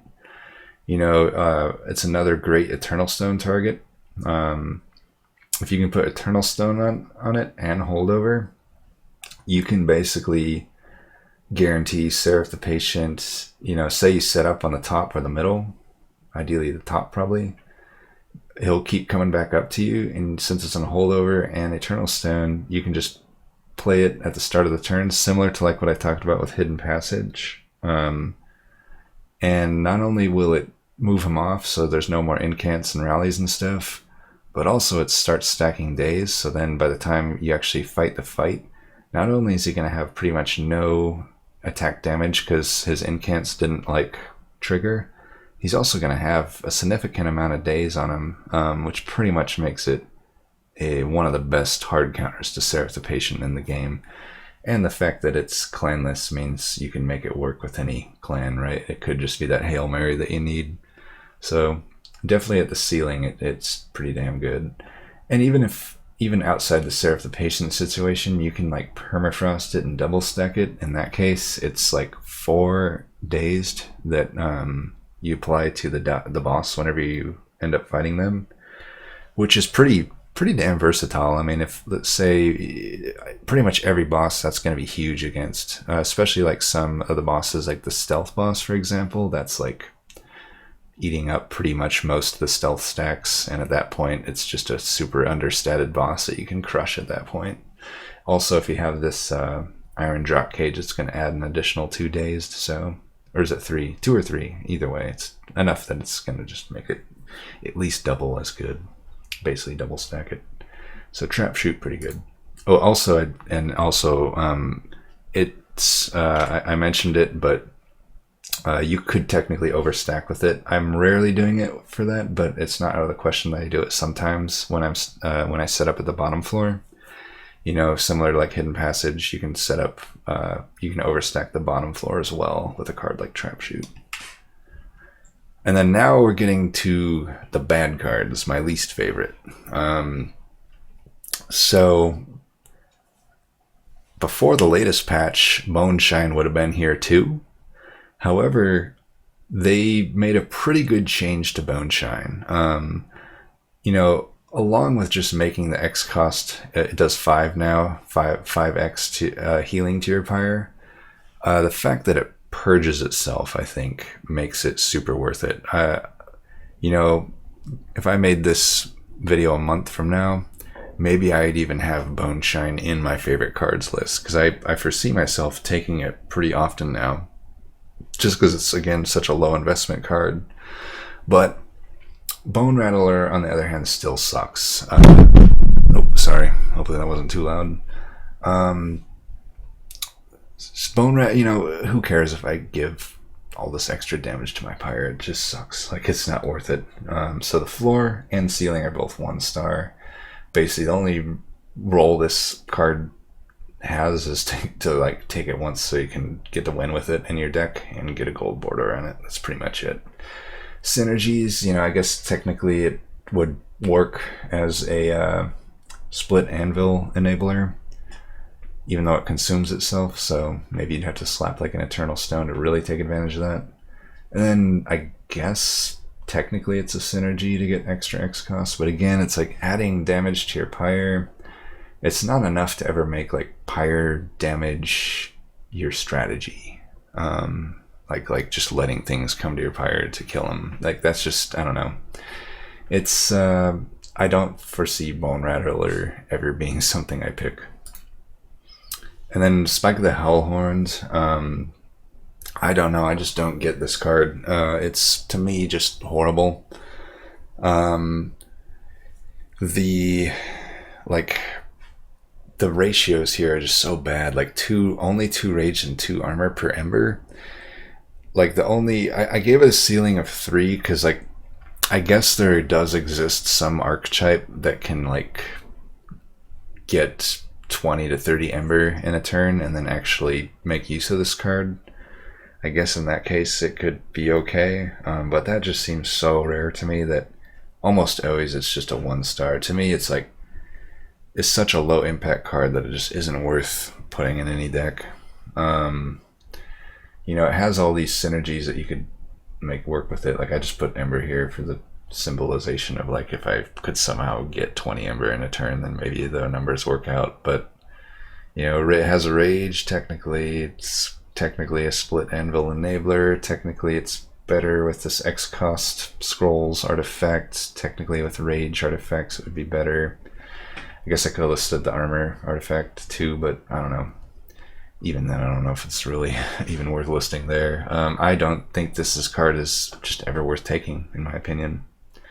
Maybe I'm wrong on that, though. Like I said, I think you'll find more use out of this video in the cards I rated good, because I know they're good. With the bad cards, I could just be missing something. Like with a lot of these, I'm sure I'm just... it's entirely possible I'm just missing something, but I almost never take Spike of the Hellhorned. And in a similar sense, this is pretty much the same card as this last one, Enflame. I can't think of any time I've just chosen this card, recently at least. When I was struggling and learning the game, I took it because it was like, oh, maybe that's good. And then over time, I realized it's just never worth it. Like it's, I guess, technically a little bit better than Spike in that it gains 1 extra armor for 2 Ember, you know, for comparing like playing both cards at 2 Ember, which is basically nothing, right? Now, yeah, you can upgrade it with the Ember Stone. You can also do that on the other one too, though. So it's like, even then, I don't know. I don't know. I guess this Ember Stone upgrade gains more value technically, but not really. And then, yeah, I guess you could double stack it. Even then, though, it's like at the 3 cost. Getting just 8 rage and 10 armor just seems like crap. I mean, compare this card to like Brainding Rite and Dark Deal to see why it's bad, right? Like Dark Deal gives you 7 rage for 0 cost. Brainding Rite gives you 20 armor for the same cost. I just don't see Enflame ever being good, like literally ever. And then Impish Scholar, this one I'm probably going to ruffle a few feathers on, but I think this might just come down to my playstyle personally, but I just really don't think this is a good card. I just never add this card. Too often I use Surge Stone as kind of a pseudo purge. Like say you have Plinks, say you have Stygian Spears, say you have even Torches. A lot of times I'm just adding Surge Stone because I can't really afford to straight up purge the card. But it basically makes it so once I play it, it purges it, and then on the subsequent draws through my deck, you know, they're not there. And then Impish Scholar really doesn't work well with that, right? Like, it's just going to basically be working against you at that point, because most of your consumed cards might just be those type of cards. So just, I guess this really comes down to my personal playstyle, but Impish Scholar just almost kind of actively is bad for me. I don't know, I also just find it's like, even if I had a deck where I didn't have all those Surge Stones, it still seems like basically a crappier Ember, like Eternal Stone. Like, it still costs an extra energy to play this, whereas like Eternal Stone adds you an energy onto that card to play it.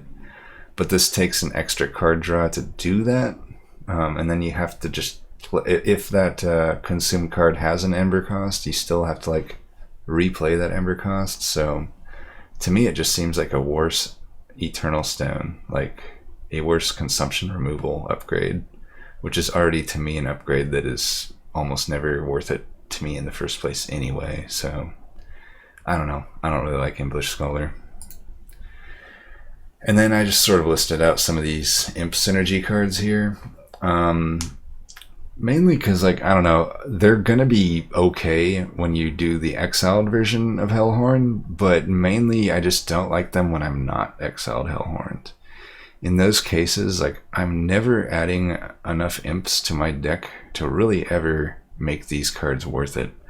And then what's worse is you can get stuck with impressive and important work in your openers, which are often just never, you're never having imps, and it's also not necessarily worth it just to start adding imps to make those cards work. So really, outside of the exiled Hellhorned, the exiled Hellhorned starts with a bunch of basic imps, and they also have a champ that can generate imps. In all those cases, these become pretty decent cards, but half the time you don't have that. And we're thinking of things from a random point here, right?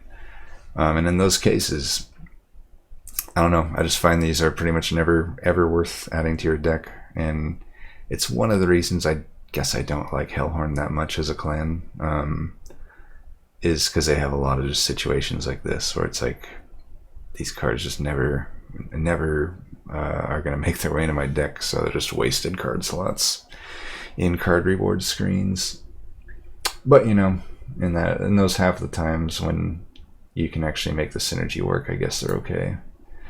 And then I also listed, I'll probably really ruffle some feathers here, but I just consider these two cards to be win more cards. They're both kind of the same equivalent of one another. They're 3-cost consume cards that either double the rage or the armor. Now, to me, these just fit the definition of win more, in my opinion.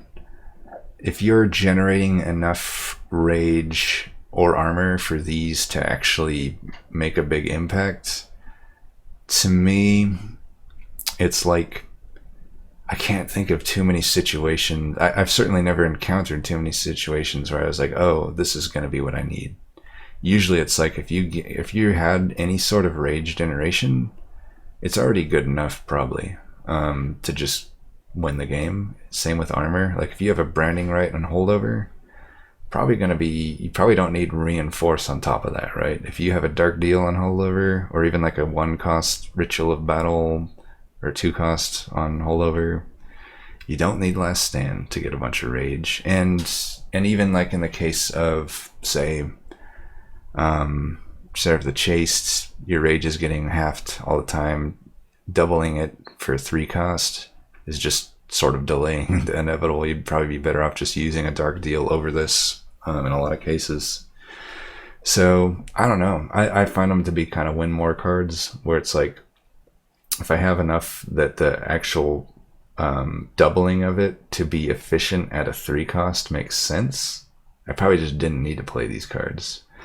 But I suppose there's some weird tipping point where these can win you the game, so I'll give them a 5-star ceiling in those cases, but to me they're almost always a 1-star. To me, they're way overcosted. They require too much setup, and the setup that they do require pretty much makes them obsolete to me. It's like if I have 50 rage, I don't need 100 rage. If I have 50 armor, I don't need 100 armor. That's basically, to me, what these cards kind of represent. But, there'd be pretty good split anvil targets, and I guess if you have permanent rage and you just had, for whatever reason, no real consistent rage generation, maybe Last Stand could be what you need in that case. But yeah, generally I'm just never adding these cards, and every time I've added them, literally every time I've added them, I regret it. Now we get on to Melting. Memories of the Melted.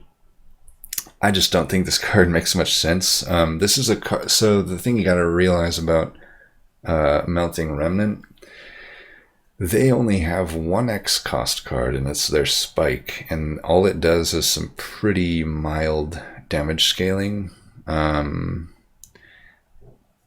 it's better damage scaling than like Spike the Hellhorn, but even then, like, I don't know, like on top of that, they don't have any like heavy, there's no like super high Ember cost units or even that many high Ember cost cards, so I guess the point of this card is to be comboed with other clans to make their high ember things work. But to me, just the whole high ember cost, gain a bunch of ember on a turn and use it on something. To me, that strategy is hardly ever something that ever happens. And when you combine that with the fact that Melting Remnant, probably of all the clans in the game, makes the least use of ember, it's just a card that doesn't make much sense to me. Like, I don't know I'd ever need it. I guess the main positive I will say for it is it costs 0 and it consumes itself. So if you do get stuck with it as an opener card, it's not necessarily like the highest purge priority. That's really the only positive thing I can say about the card, though. I have literally never been like, oh, I need memories that melted, you know? It's just, you know, gain ember that you just don't need. Melting Remnant doesn't need ember. And even then, you have to have a bunch of units die before it even does what it does. And then Devourer of Death, just another unit that doesn't make much sense to me. You know, if you're harvesting units, I assume you're killing enemy backline units, right? And if you're doing that, you probably don't need AoE damage. So really, it's like you would be wanting to like kill the frontliner, wouldn't you? Like if you're able to actually kill their backliners. I guess maybe it's like friendly harvests could be what they're going for here, but even then it's like, can you really justify, if you're already getting harvests in like 2 minutes or something, can you really justify this unit at that point? Because it's still like kind of a one-use thing. You have to make that whole setup happen every time. It's not like the soul count persists into it being reformed. I think if the soul count persisted into the reform, this would actually be a pretty decent unit. But as it stands, since it's just like a one-time bomb, the 15 per harvest just isn't enough. Like, it's really not enough. It doesn't even really kill tank. Like use like Gilded Wing as an example. They have 190 health, so you know you would need over 10 harvests. You know, probably between 12, 14. I'm not doing the math off the top of my head here, but you know, at least 10, like a little bit more than 10 harvests to even kill a Gilded Wing, you know? And then it would be expended at that point. So, I don't know. It just seems like a horrible unit to me that is never worth adding. I can't think of any situation where I'd be like, oh, Devourer of Death, that's going to be like good for me, right? Every time I've taken this card, I 100% regret it. I think this card is horrible. But again, maybe I'm missing something. Oh, crap, sorry. So Mortal Entrapment. More so than the last two cards, I can make Mortal Entrapment work sometimes, but I still just don't like this card. This is like one where I probably do take it maybe 5% of the time I see it, so it is at least better than most of my other like hated cards, but I just hate this card. Especially when you start with it, it's like so often you just can't play it. I really wish like that something changed about this card. Like, if it's going to be a 3 cost, to me, it shouldn't be both a 3 cost and only be able to be played against an already damaged unit. To me, it's like, bring it down to like a 2 or a 1 cost and leave it like that. It already has a kind of a unique thing, so I wouldn't really want them to remove this already damaged unit portion of it. How about remove Attuned and just make it like a 2 or 1 cost, in my opinion. Like, I can't think of any reason you'd need to use the Attuned portion of this. To me, it's just, when you combine the fact that it costs 3 and that the unit already has to be damaged, it's too much to ask for what it does. And what it does is it applies a low amount of damage and then a pretty good amount of dazed. But even that being said, it's like, compare this to like something like Siren Song, right? The only thing Siren Song needs is that the unit is on the top floor. And it does the same amount of dazed. It does it to the entire floor. They don't need to be damaged, and it only costs 1, right?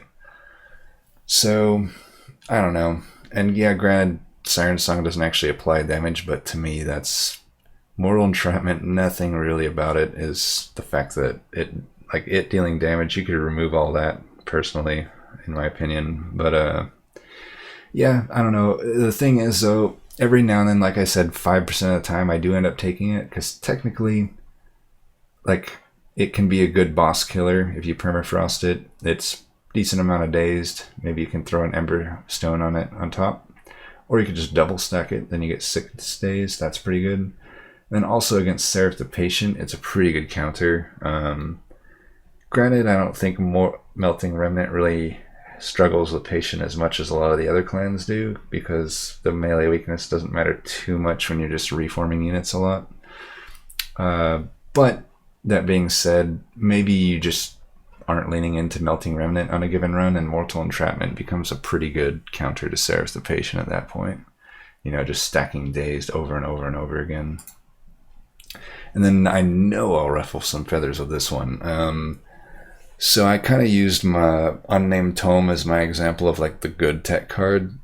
To me, Resin Removal is the example of like the bad tech card. To me, I just never add this card to my deck, even with, like, I think technically it has a little bit more use now that Seraph the Patient is a thing, because melee weakness is pretty brutal. But still, I don't know, I still just don't like the card. You know, to compare it to the Silence card, it costs 1, doesn't cost 0, it's not already permafrosted, and it doesn't consume itself also. And honestly, I don't think the actual effect is even as good as just silencing the enemy. You know, if I were to say what I'd rather have against Seraph the Patient, I would rather remove the Incant and Rally than remove the melee weakness, because I'd have to keep replaying it to keep removing the melee weakness, right? And then just in general, like, sure, you can remove the stealth from the stealth boss, but I mean, you're playing Melting Remnant. Aren't you reforming units? Like, do you really care about stealth boss? Like, do you really need... To me, that falls into the win more territory. It's like, do you really need to remove that stealth? Like, yeah, it's technically a hard counter, but it's a hard counter to something that you just don't need. I don't know. I think the people that like this... Maybe I'm being, I don't know, a jerk here, but I feel like the people that like this just don't really play Melting Remnant as Melting Remnant is intended, I guess, in my opinion. Like, they don't really make use of the reform. In that case, I guess I could see why people like it, because then it does do those things. It's like, okay, I can remove melee weakness, I can remove one of the stealth bosses, you know, one of the 1/3 of the boss's things, right? But I don't know. To me, it's just like it's always in your deck. It doesn't purge or doesn't consume itself. It costs Ember without upgrades, and the effect, I don't know. I just find like removing debuffs, removing buffs is not as good as silencing enemy units. Not as impactful. Not as consistently impactful. But you know, I still give it a ceiling of 5 because it is pretty funny to hard counter like the stealth boss or whatnot. But you know, to use another analogy there, I didn't list under the silence. I didn't list a positive that it basically hard counters living armor. For the same reason, I wouldn't list it here as a hard counter to stealth boss, because, you know, or at least I don't evaluate it as a good card as such, because Living Armor is already an incredibly easy boss. Living Armor, by the way, is that sort of bird-looking dude that gains attack on revenge. It's a boss that I don't think I've ever lost to in this game. Like, I can't, like, you know, I say I don't find stealth boss that tough, but, you know, I've lost to the boss before. I can't say I've ever even lost to Living Armor. So it's like, yes, technically it hard counters Living Armor, but to me, it doesn't factor anything into the value of the silence card, because that boss is just never going to win anyway. That boss is always dying anyway. And that's how I kind of feel about stealth with Melting Remnant. It's like, dude, this is the class that has Endless Tome. This is the class that has Reform. This is the class that has, or I would say clan. You know, this is the clan that has Votive Key. Like, all these ways to deal with stealth boss that I just don't need Resin Removal, you know. I never have problems with a stealth boss with Melting Remnant, and I would only have Resin Removal if I started with the card, right? That's the only time I ever do it. I literally never add this card to my deck. And every time I have done it, I regret it. And then now we're on to Umbra. Prism Retrieval. I just don't like this card. It's, you know, even similar to like Memories of the Melted, like you can technically consume it for a 0 cost, but even then sometimes can screw you because it's still going to draw a unit at that point, and then you just can't play the unit unless it's already at a 0 cost. Sometimes that can screw you over. So it is even kind of worse than Memories of the Melted in that regard. Otherwise, it's just like, yeah, you spend Ember. It only removes the Ember cost equal to what you spend into it. So like, it's not actually saving you any Ember in most cases, in pretty much all cases, unless you have this artifact or if you put an Emberstone upgrade on it. Because remember, you know, if it draws a unit that costs 1 and you put -3 or 2x on it, you're only getting the plus damage. So really, Prism Retrieval, all it does is mainly gives you this plus damage in terms of the X cost. The only thing that this Ember cost does is it makes it so you can't use it on like lower Embers, which just makes it less versatile, right? Because then if you have like a 2 Ember unit, or like I talked about, like a 1 Ember unit, and you play it on 0, so now you're pretty much saying like, okay, if I have 2 costs in the mix, I have to basically play it at 2. Like it's basically now a 2 cost card, and there's nothing I can do about it. So I don't know. I just don't like Prism Retrieval. I don't find that the damage scaling it gives is that good at all.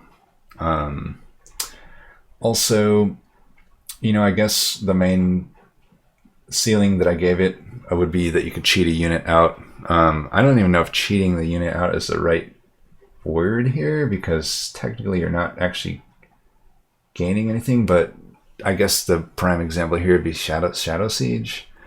The thing is, you'd still already have to have a pip upgrade to even get the damn unit out, but say you spent all 3 Ember into Prism Retrieval, technically you could then play your 6 cost Shadow Siege, because it would be down to a 3 cost at that point. So like, I guess to me the ceiling is just being able to play Shadow Siege with it. But I don't know. It's also a good split anvil enabler, and I guess with this artifact, the Sketches of, no, what is that? Not Sketches of Salvation, whatever you call that, the scroll. I guess with that it could be okay too, but mainly it's just, I just purge the damn thing because it sucks. And then Making a Morsel. This is a card where when I first started with the game, I was like, oh, this seems good, because like Morsel Miner is obviously like the great morsel you like to see, but as I got better at the game, I realized this card just sucks. 2 Ember is just too much for it. Like it should just be a 1 cost, honestly. I don't know why it's 2 costs. Like how can like the bottle of morsels be 0 and this be 2? That just blows my mind. But anyway, like I don't know, 2 cost for +5/+5 is just such bad scaling. It's such bad Ember to scaling ratio. So I can't think of any situation I would even rate it better than a 1 star for the ceiling. It's one of the crappier cards to me in the game. Though I guess I'm not typically purging it as much as I purge some of the other cards that I hate, so I guess it has that going for it. Technically, it's a way to still keep Gorges going, even if it is like inefficient, so I'm never like adding this card to my deck, but if I do happen to start with 2 of them, usually if I don't have anything better to do, I'll slap an Emberstone upgrade on it just to make it the cost that it should be in the first place. And at that case, it's still, I don't know, it's still like just mildly better than the basic, you know, classic Umbra card in my opinion, but yeah, because it's still only 1 Gorge, it's just a little bit better stats, but I don't know. I don't think it's that good, but I guess there's worse cards out there. And then Kindle, this is like an example of a card that isn't a bad card, I just don't ever find I need it, so I never add it. Therefore, it's a wasted card slot for a rare, which makes me hate the card, you know? But yeah, I don't know. Like I said, just the gain tons of Ember and use it on a turn type strategy just doesn't work for me. I just don't ever find that being a viable, consistent thing to go for. So it's like, why would I ever add Kindle? And you know, there is like, now that they've added the ability to put Emberstone on X cost, like you could technically use it as a way to deal with Ember Drain, but the fact that it consumes itself means that it only works once, so you can't even use it like consistently in that regard. And also, you would, if you added a Eternal Stone, it would add your Ember cost. So unless you got the artifact that has like the 3 spell upgrades, you can't even use it like in that way to like counter Ember Drain. So I don't know, to me, in a class that has just the need to generate Ember from a standpoint of starting with 0 Ember, a card like Kindle just doesn't make sense to me, because it makes you require to have Ember at the start, which if you're going Ember Drain, you don't. You'd rather just have Perils or something. Like Perils is a basic card and it just outshines the hell out of this card in my opinion, and this is a rare card, so I don't like Kindle. And then, you know, I said before, you know, make your guesses as to what my other basic card in here was going to be, and yep, it's Plink. I had to put Plink in my list of bads because it's the only thing in the game that I prioritize removal on over a Train Steward. That's how bad this card is. It's so bad. It only is like, so the floor shouldn't even be 1 star really, but I don't know. The floor is like just that it's not upgraded, and in that case, it only ever does anything in the first 3 rings, because that's the only time you're finding these like 1 HP enemies. I guess technically in ring 4 you might find a conduit that still has 1 HP, but realistically just the first 3 rings. And also 1 out of 4 times it's going to be Armor Trial. In that case, unupgraded Plink, useless. Also, it's not like you know, comparing it to something like Torch. Like Torch, you can target exactly where it goes, but also you can use it on your own units in the cases of like Armor Trials, and that's still pretty good. Like you can use that to scale out your Wrathful Prince. You can use it to kill a imp and make space on a floor. You know, there's things you can do. Plink, you can't do any of that. Plink's just like, it's useless. And then yeah, obviously past ring 4 or so, if you don't have any upgrades of plus 10 or 20 damage on it, literally is useless. And the reason I prioritize removing it over a Steward is because at least I can put a Steward down and that essentially consumes the card on that fight, right? Because it's not going to cycle back. But I can't do that with Plink. An unupgraded Plink is literally just a blight. Like they turn into blight. They basically all turn into dead weights, unless sometimes you can use like them for an incant or something. But mostly they're just dead weights. Not many of the other basics become dead weights to me. Like even like the Stygian Spear at least still does a little bit of damage, and it still combos with like a lot of the main Stygian package, which has like spell weakness or, you know, gifts of the guard, you know, things that can still leave Stygian Spear at least doing something for you. You know, they have incant as well as part of their package. But like with the normal Umbra package, because I kind of, you know, you also got to evaluate something not necessarily just against one specific secondary clan. You mainly got to evaluate about what it provides to its own clan, right? And without any plus 10 damage or plus 20 damage, it does literally nothing past a certain point, and it makes it so morsel generation becomes quite hard. You know, you really have to have like an Antumbra Assault or something else. It's so much worse to deal with Plink than it is to deal with pretty much any other basic card in the game, in my opinion.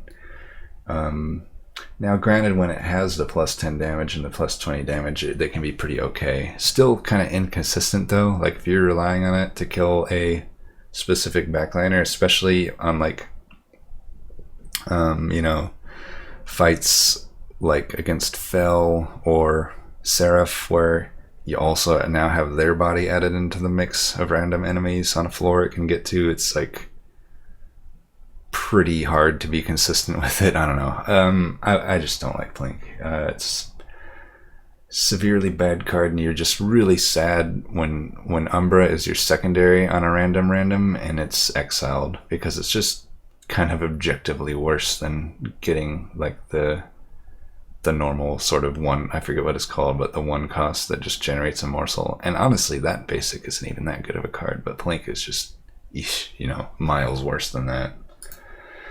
And then you got Channel Song, another card where it's like, you know, comparing it to Prism Retrieval, you'd think this would be good, and on paper it seems good, but again, in practice, I just don't like it. You know, to iterate another thing about it, it's the same with Prism Retrieval, but with Channel Song as well. Remember your banner units, they're guaranteed to be drawn on turn 1, and if you still have banner units in your deck, every subsequent turn you're guaranteed to draw at least one.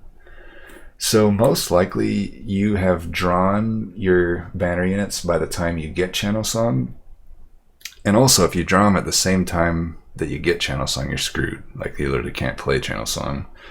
But then let's say, you know, in the cases where you draw them before Channel Song, which is pretty much always, you basically have to let them cycle back through the deck and then find Channel Song and then play it to even sort of get the value there. And you also have to make sure you've got all your stewards removed and any other sort of fluff units removed or otherwise playable to actually have any sort of consistency with Channel Song. So really all that relegates it to doing is like, it can be in, you know, 20 health and 20 damage.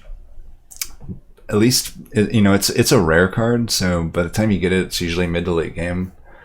By that time, you've already probably chosen your banner units, so you didn't really plan around Channel Song. I guess that's the main thing I hate about Channel Song. Like, maybe if it was an uncommon, I could see it being a little bit better, but then again, you know, Prism Retrieval is an uncommon and it still sucks. But I don't know, it's like, to me, the main thing would be like the fact that it brings it down to 0.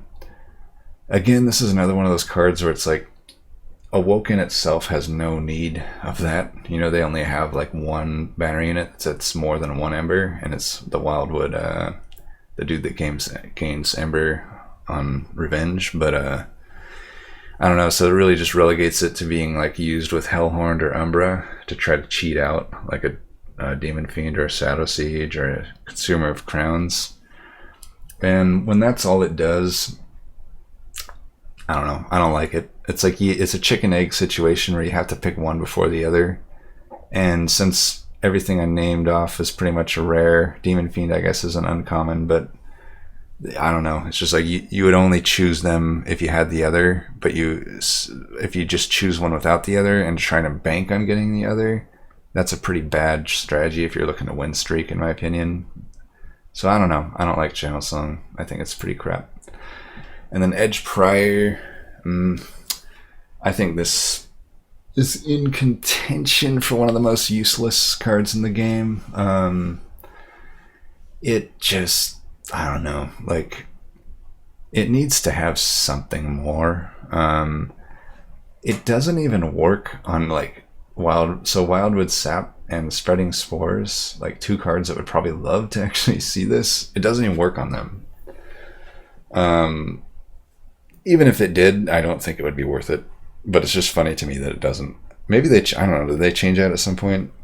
I don't know if they did, but I would say even if they did, mainly I could maybe see it for Spreading Spores, but again, it's like, I don't know, like, do I want to justify having to spend an Ember, having to make pip room, and just to put something down that really has no stats, you know, has no attack,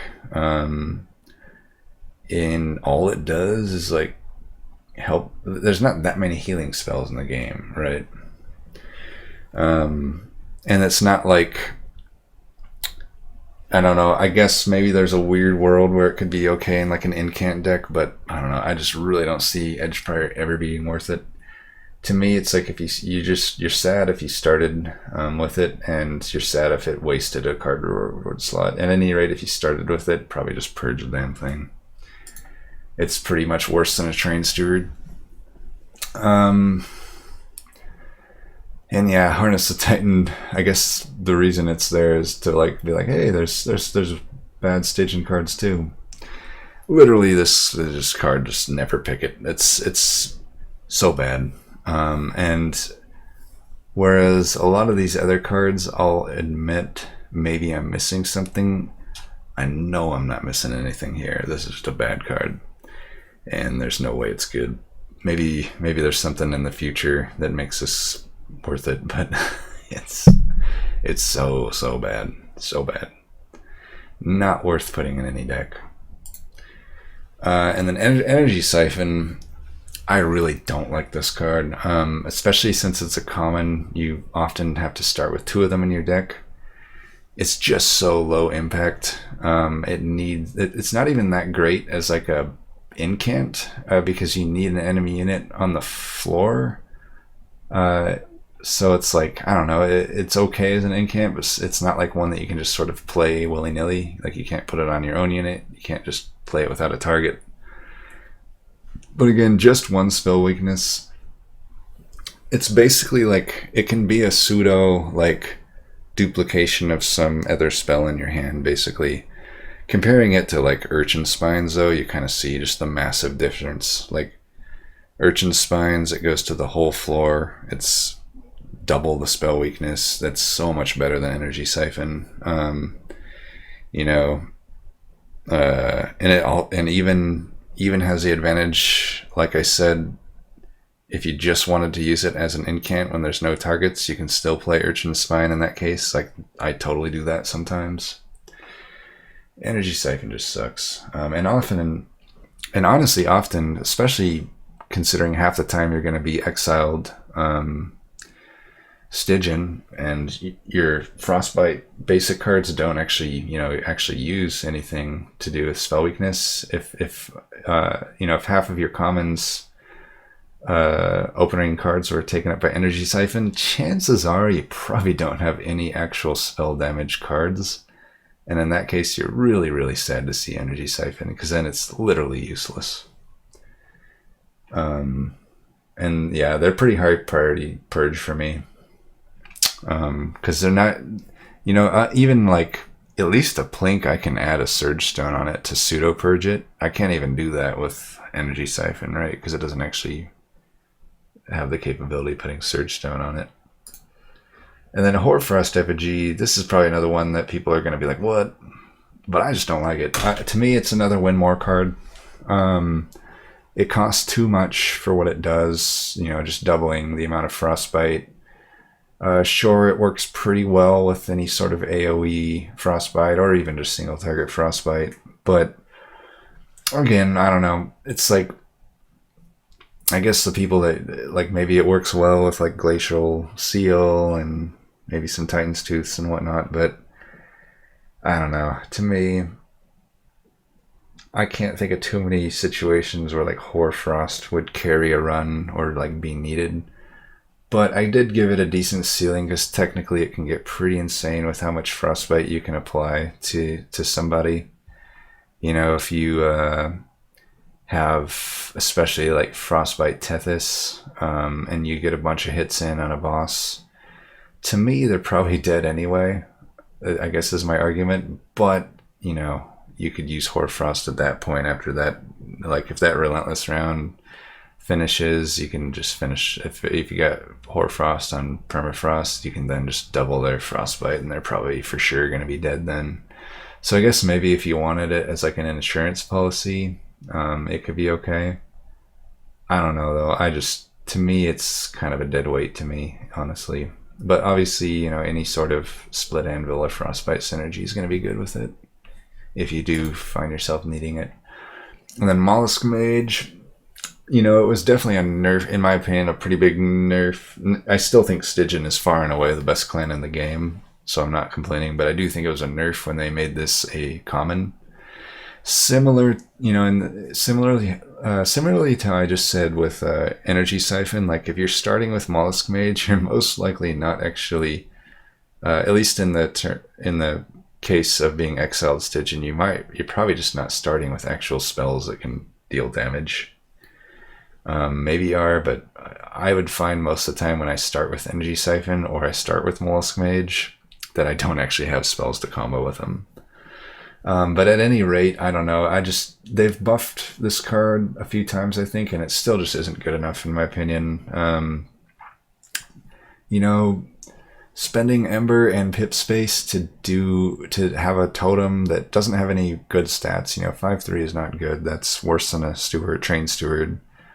And 8 magic power just isn't really worth it to me. I mean, sure, I guess having it around makes it so like your AoE can clear things without needing simple 25 gold upgrades on them that are super abundant to find at any spell shop. But to me, I would rather just get those upgrades on those specific AoE cards that I need. Otherwise, it's like 8 damage. Is that like, I don't know, is that really that much? Even on something like a Crypt Builder, like, yeah, it's an extra 24 damage. Still doesn't even outshine. Like a Surge Stone does way more than that and it requires no setup other than just 25 gold putting on the card. Whereas this requires you to actually reserve a pip space for it, which is a significant thing. Yeah, it's only 1, but it's a significant thing. I mean, that's a difference between like, a unit being able to be large stoned or something or not, and have another unit with it. I just don't find justifying a pip space ever worth it for Mollusk Mage. To me, it's just a purge. Probably Stewards first, and then that. Now we're back to banner. Now we're to banner units, and we're at the good end again. We're gonna start with the Stygians again here, and kind of go through the same snake format. Siren of the Sea. Now this is one unit there. It's interesting because Stygian has kind of always been the best, in my opinion, at the various stages of this game, but there was a point where Stygian had some banner units that weren't that good, and Siren of the Sea was one of them. It used to just get 1 health and 1 damage from the incant, which really wasn't quite good enough. But, now it's like they doubled the incant, but on top of that, they just sort of, especially with like the existence of exiled Stygian, like incant is just so consistently amazing now. And even like things like Rootseeds, like a lot of the other commons for the other exiled clans just really work nicely with incant. That combined with literally just doubling the incant has turned this into such a beast of a unit. And I would actually argue that of all the clans in the game, Stygian are the only clan right now, and in my opinion, don't have any bad banner units. I can't tell you any unit that I wouldn't call good for Stygians, but we're going to list out the ones that I find are just very good. And Siren of the Sea is definitely probably at the top there. It's always going to be good. It's so nice too because this single unit can just fill either the tank or the damage dealer role, and you can even spend a few floors to figure out what that's going to be based on your next banner units. Like if this is your first banner unit, you might get another banner unit, and then you might see, oh, it's a Guardian of the Unnamed, so this Siren of the Sea is going to be a damage dealer. Or then you find out, oh, it's a Nameless Siren, so we'll just make this Siren of the Sea a tank, stuff like that. Or even you just go to the Merchant of Steel and things like you see a multi-strike and it's like, okay, you're going to be a damage dealer, right? But anyway, it's like, they serve either role quite well. Being able to gain, to me, in my typical incant decks, which most of the time I'm playing Stygian, is just going to be that. I'm usually taking double draw upgrade, and usually most of my deck is spells. So, and usually I have some sort of supplemental card draw if I can find it, especially if it's awoken, but, even just, Stygian itself has things like Offering Monument and I don't know, I can't remember the name right now, but the card that basically discards your hand and draws 5 more. Like, in any of those cases, I can even get above 7 cards played per turn. And so that's, 14-ish, 14 or more HP and damage per turn. That's pretty good. And if you have heals on top of that to like heal it back, or if you have like this incant upgrade, it's now it's like 28 health per turn. Any of those makes it a really good tank. And then obviously the multi-strike, it's just gaining a lot of damage per turn just simply from incants. And then if you have this, I also listed Thorn Fruit, the one that adds this artifact adds a sting every turn to your hand. That's going to be an extra free incant every single turn, and it also basically is a draw upgrade. So if you have 2 draw upgrades and this, you're actually drawing 8 a turn. Actually 9 if you count the sting that gets generated. So, you're looking at like 18 health and 18 damage every turn in that case. And then also, if you have the incant relic, then it's just even more insane. It's just stupidly insane. So yeah, Siren of the Sea, pretty good. And then we have Nameless Siren. I only gave it a little bit lower of a floor because it doesn't have the swing, the nice swing. What am I saying? The ability to be a tank. It's just a damage dealer, really. And then also, it's maybe not so great against Seraph the Chaste, but still, I would say it's still pretty good against Chaste. But in either of those cases, like if you needed a tank or if Chaste is in your future, it probably falls down to like a 3-star, but most of the time it's just going to be a 5-star. You're hard pressed to find much better of a backliner in the game. Gaining 2 rage, that's 4 damage per incant.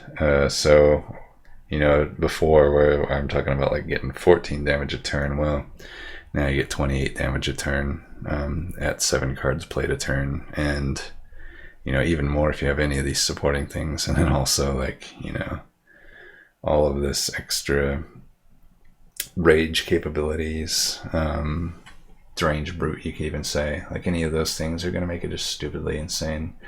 As for upgrades, you still kind of want some health on her to deal with spikes and sweepers. And also, I really like I would say my gold standard on her is Frenzy Stone and the incant of armor. I would still, prioritize putting the armor incant on your actual frontliner, but the nice thing about the armor incant is like it makes it so come the boss round, that's probably going to buy you a few extra hits, and not, even like a pretty buffed up Seraph the Patient can't really survive against the amount of damage a Nameless Siren is putting out, on top of already getting a few extra rounds just because of the extra armor there. Also, if it's like early game and you haven't found a tank yet, having that incant armor or even just some extra health can help you get through some of those early fights, like especially like the spikes or sweeper boss in Ring 2. But yeah, Nameless Siren, pretty damn good. She was already borderline useful when she only gained 1 rage per incant, but now she's just insane at 2. And then Titan Sentry is just always going to be good, no matter the deck.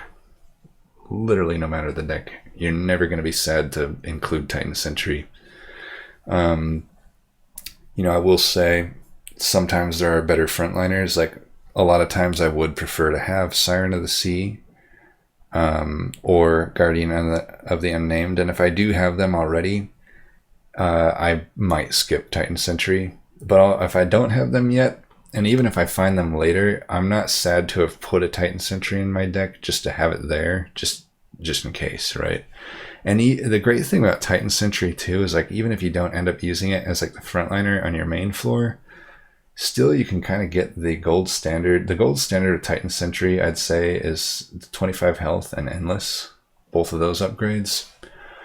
At that point, it has 60 health, and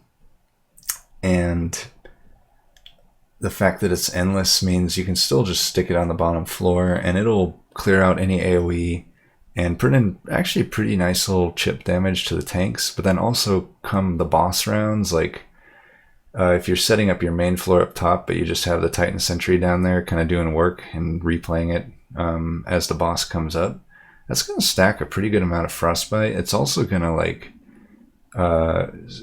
using like a stealth boss as an example, it's going to cut through almost all of her stealth stacks and just make the fight pretty trivial.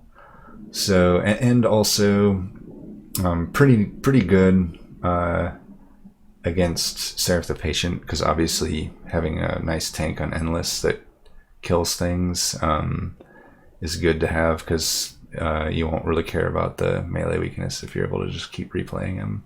Pretty nice. He's just, you know, kind of weird, like great boss killer too, especially like early game. You know, just getting one of these in the deck pretty much guarantees you can kill a Daedalus or Talos pretty easily.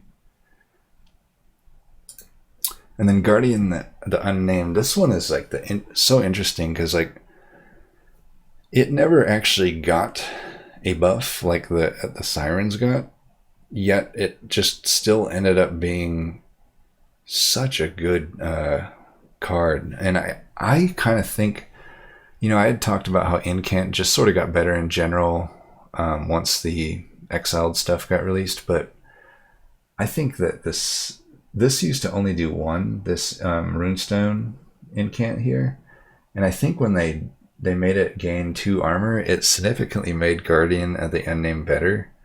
I would really love to add this on top of it, and then at that point you're gaining so much armor. Like true, I generally would rather have like a Siren of the Sea probably, but not necessarily. Like if I have a Siren of the Sea and I haven't really made her into a tank yet, and I still need a backliner, if I find Guardian on the Unnamed, I'll take Guardian and just make the Siren of the Sea the backliner, because Guardian Unnamed is arguably the best frontliner in the game, I would say.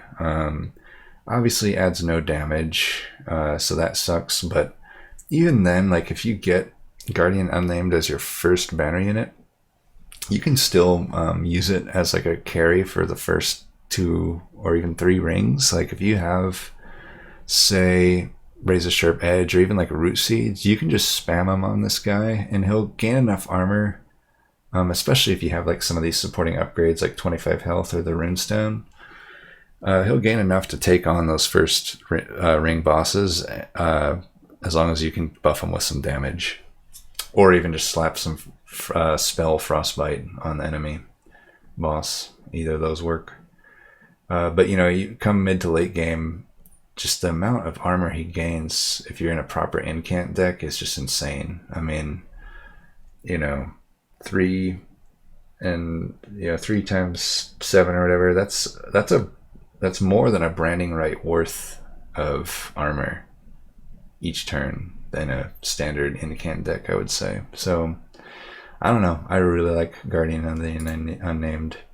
And then Offering Monument, probably if I had to say what was the most fun card to me in the game, it's this one. It's so fun to use this card, especially if you have Melting Remnant in the mix and you're able to reform it.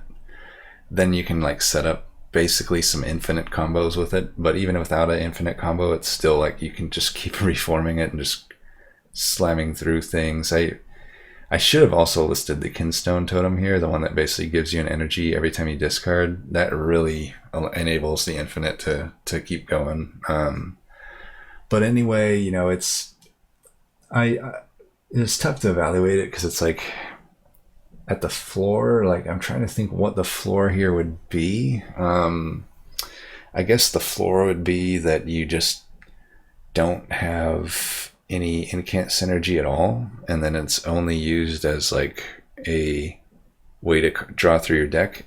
Even then, I still give it 3 stars because being able to slam through your deck like that is still pretty useful. But at its ceiling, it's just like it's literally just gasoline to throw on your Incant fire. I mean, it is, if you can slap 25 health, ideally you can settle for Battlestone as well. Just anything that adds HP to it.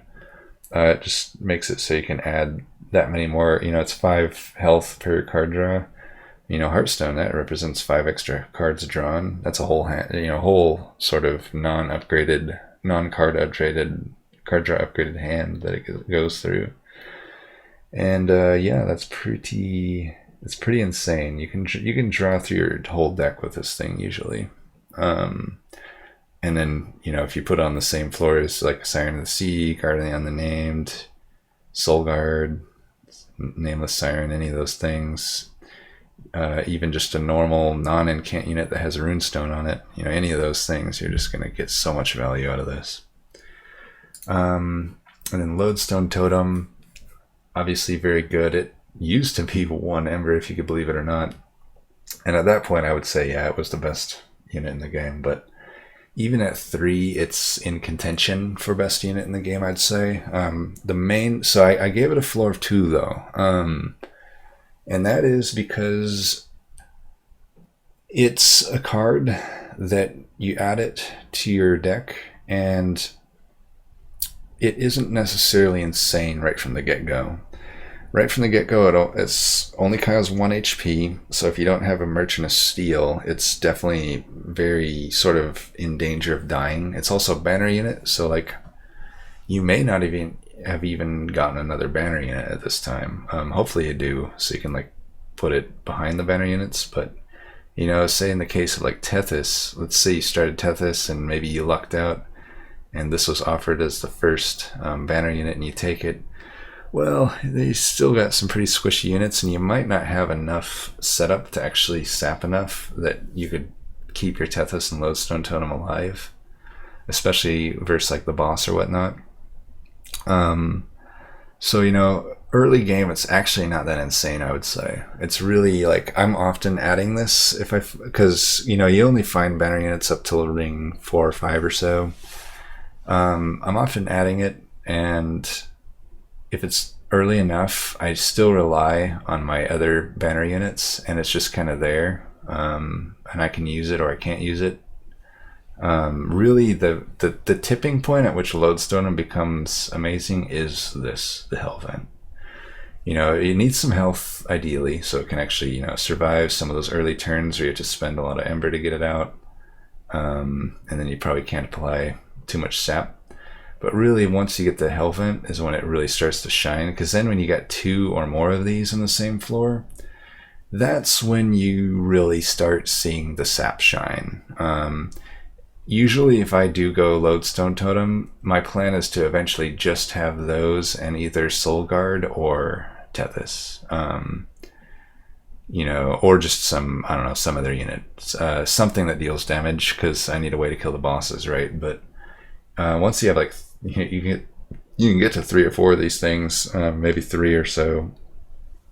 And that's a lot of sap per incant. As I said, you know, usually I'm playing 7 cards a turn. And that's going to be 21 sap. Not really anything in the game that's going to do any damage for some time to come at 21 sap. And you know, you can do that to bosses and whatnot, and that's pretty nice. Especially if you have like Frostbite Tethys behind everything, just sort of stacking Frostbite over and over. And also the synergies present with it are pretty nice. There's a lot of them actually. You know, incant obviously, but then also like any of these sort of artifacts that help with dealing with the high Ember costs. Because remember, an incant deck, sometimes, I guess with Lodestone Totems, sometimes I'll take 1 upgrade of Ember if I couldn't find anything like this. But usually with an incant deck, you want to take double draw upgrade, typically I'd say. So like if you can do anything to help you with making those first few turns non-awkward, that'd go a long way.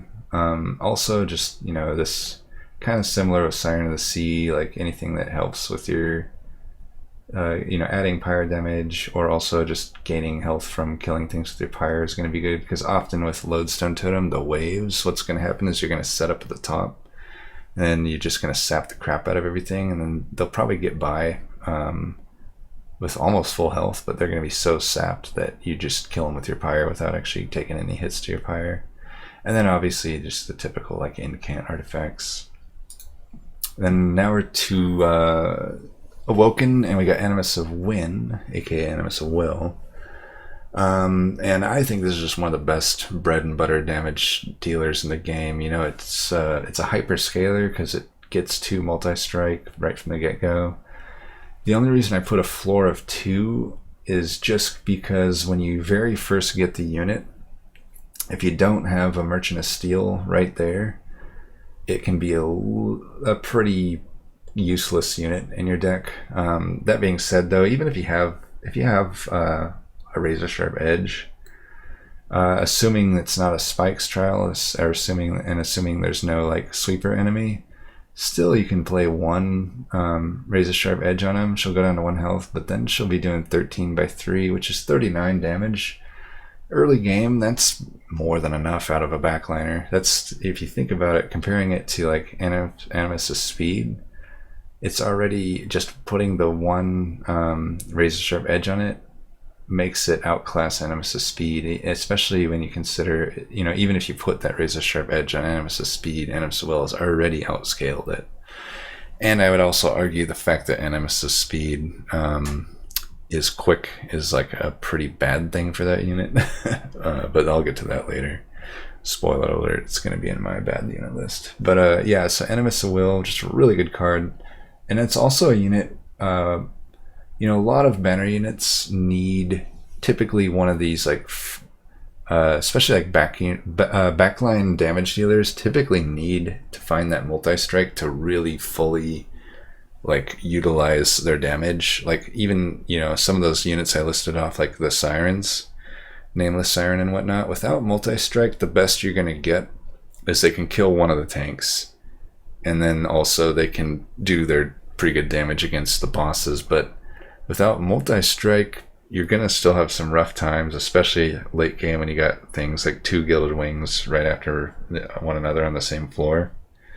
But with Animus of Will, you don't need to, like, I listed multi-strike because it's still great to find it, but it's not like that high priority compared to most other damage dealers in the game. The nice thing about Animus of Will is you can just find any of these things really, and they're going to do just fine. Like, typically I want at least a Battle Stone, maybe even a Heart Stone. That way I have some health to use like Razorsharp Edges on her. But you don't even necessarily need those. I think they're pretty high priority to find early, but if you have like Steel Enhancers, that can usually offset the Razorsharp Edges. Strength Stone's always going to be great. That's just an immediate 30 damage. Like, yeah, I'll take that. And also Large Stone. I typically am not a huge fan of Large Stone on most units, especially I think compared to how most people are. But this is one unit I'll make the exception on. It's really good with Large Stone, arguably even better than Frenzied Stone. It gives you an initial 45 damage increase, but also that extra health just makes it so you're never gonna run out of Razorsharp Edges to play on her. And also it just makes it so she can survive like Spikes trials and stuff too. So she really likes to see Large Stone. As long as you can justify the pip space for it, you can make that work. The only time I guess it sucks is like if you're running a hollow and it's like now you have to make the decision, like, is this worth me having to take a pip space upgrade so that I can put her behind a hollow, right? Assuming I don't have like a hidden passage or something to cheat the space. And synergy is basically just any sort of damage increase is going to be great on her. I could have put Rage too as well. I mean, she really loves to see Rage. You can, as long as you got this extra health, you can like slap Dark Deals on her. She's a huge damage increase. Even like Ritual of Battle is pretty good. And that's Animus of Will, just really solid. I almost felt bad putting the floor of 2 there because really by the time endgame comes around, it's never ever down there at the floor. You could argue if the floor is like 4-star. I guess I kept it at 2 to point out the fact that often when you add this unit, it's not doing much for you initially. Like, you kind of do have to build into it, but it's so easy to build into it as a thing. Just any Merchant of Steel, there's gonna be something for you. I can't think of how hard you'd have to low roll to not get something that this unit doesn't want, And usually it's a cheap upgrade, like a 25 gold upgrade that's just fine on her. And then Vine Mother, this is a nice, just sort of flexible unit. It does a lot of things, and it can do them pretty well. At any rate, it's, to me, like the floor is it's basically a card draw upgrade, the moment you play it down, as long as you didn't play it on the top floor, every turn thereafter, as long as it survives, it's basically an upgrade to your card draw, while also adding some damage and some free incants if that's like a thing that you have. And then as a ceiling, you know, it can also serve as pretty much a hard counter to Seraph the Diligent. Also, it can serve as a plenty fine tank. You know, 1 Ember, 2 pip space, and 35 health. That's about all you can ask for from a good tank. Like, there's some better tanks in the game, but it's certainly better than a lot of the other units that I see listed as like decent tanks. I think she kind of gets overlooked as a tank a lot of the time. You know, it's perfectly fine to use this unit as a tank, especially I love the fact that it's only 2 pip. To me, she's actually, especially in Exiled,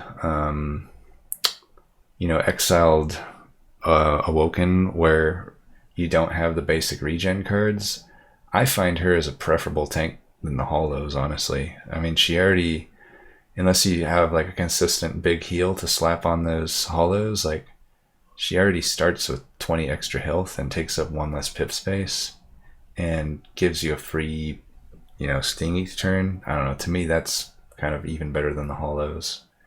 But that's fine, Mother. Pretty good. And then upgrades, she's nice and cheap. You just give her health, and that's pretty much it. I guess the new Spikes upgrade could also work on her too, because it gives health as well. But yeah, when I made these slides, that patch hadn't really been played out too much yet. And then Shattered Shell, I was thinking about also putting Husk Hermit here, but I figured Husk Hermit was like right on the cusp of making my favorites list, but I think I skip it enough that it probably didn't warrant it.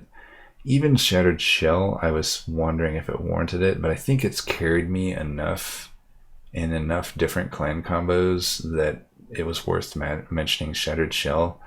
I think the nice thing about Husk is it's one of those nice swing units, kind of like Siren of the Sea, where it's like it can be a tank or it could be a backliner damage dealer. I guess the only thing is it just doesn't fill either of those roles like super well. It's usually a unit that I just take early game and then try to transition out of it to something better. So I didn't really think Husk made the list, but Shattered Shell, there are some runs where it actually even outshines Animus of Will as a backline damage dealer. The floor, though, is pretty similar. Like, it may just sort of not do anything for you, especially if you have another, like, it kind of needs to get kills to really be that justifiable in any deck. But anyway, like, it has a lot of upgrades that are pretty good for it. You know, it's also pretty good against Seraph the Temperate, because then as long as you know, if you start with a little bit of extra damage and you have the quick, then you've basically hard countered everything that he can throw at you in just one simple unit. So say you have quick and strength stone, that's usually enough just to do the trick. Even better if you can add just some other additional damage here and there, like a Razorsharp Edge or a Steel Enhancer, even like a Sharpen. As long as you can just put it down and it's consistently slaying those Shade Wings, it'll outscale any sap that gets thrown his way, because he's gaining a ton of permanent damage on each of those. And then also, since you know he's quick, he's mitigating all that damage from the Shade Wings, so you literally just hard countered everything that Seraph the Temperate can throw at you. So that's really, to me, the 5-star ceiling there. Even beyond that, I think with like a lot of things, like with Primordium, it's really good. With Firelight Little Fade, it's really good. Like, there's so many combos where it's just such a hard carry. And even in a lot of times when it's not a carry, still, if you early on took it and put quick on it, it's a great AoE mitigation tool that also self-scales. You know, you could have this, say you're doing like a Hidden Ascension or a Hidden Passage run where you can overstack a floor. Like, you could make Animus of Will your main damage dealer and throw your Rage on her and stuff, but you could still have Shattered Shell there to like clean up the AoE and just naturally scale off those kills while still throwing all the other stuff on the actual Animus of Will. So pretty good unit. And then you got Crucible Collector. In my opinion, this is the best boss killing unit in the game. It's in contention with probably the Thorned Hollow. Thorned Hollow, however, didn't really make my list, and just because I think with Exiled, I skip it enough. If this list was made before Exiled, Thorn would have made my favorites list, but I think I skip him enough in Exiled that it just doesn't make either of my lists. But Crucible Collector, on the other hand, just always going to be a good add. Like, even if you don't end up using it later on in the run because things turn out differently, most likely Crucible Collectors would allow you to get through the early to mid game. You know, just any sort of Mercil generation, and this unit, you don't even need any upgrades, honestly. I put these, they're all cheap upgrades. Mainly I just want to add them some health, really, and maybe some cheap damage just to maybe chip in a little more damage on the waves. But really, you don't need a single upgrade on this unit. I can't say this about any of the other units, really. You don't need a single upgrade on it, and you can actually solo Seraph with this unit, as long as you have the proper amount of morsels being fed it. Now, granted, you know, you have to have other answers to deal with the waves and stuff, and that's really the only reason I don't give it a 5-star floor, is because it doesn't really deal with the waves that well. It's really just a boss killer. But, you know, he's pretty self-sustaining, at least in the waves. Like, you don't have to, other than just feeding him morsels, you don't really have to pay much other attention to him. And then by the time the boss comes around, you don't even have to have scaled anything on him, really, other than just his lifesteal. Even against Seraph the Chaste isn't going to stand a chance. As long as you set him up on the top floor and can keep generating morsels during those relentless rounds, you can pretty much get all your lifesteal back, and then even take on the Chaste. But especially all the other versions of Seraph, you can pretty much just solo, as long as you have enough lifesteal stacked. So that's really all there's to say about Crucible Collector. I've had so many runs carried by this guy that it would just be a crime not to put him there. And then Bounty Stalker.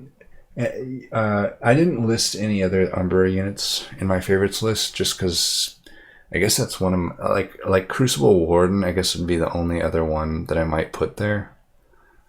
But I just found that almost always I would rather have Collector, and Warden wasn't close enough to Collector to really warrant me wanting him to like be there. Because the thing is, like, on the waves he loses a lot of damage shield, and against, like, say Seraph, in any of the non-Seraph the Patient version sheriffs, they have triple attack.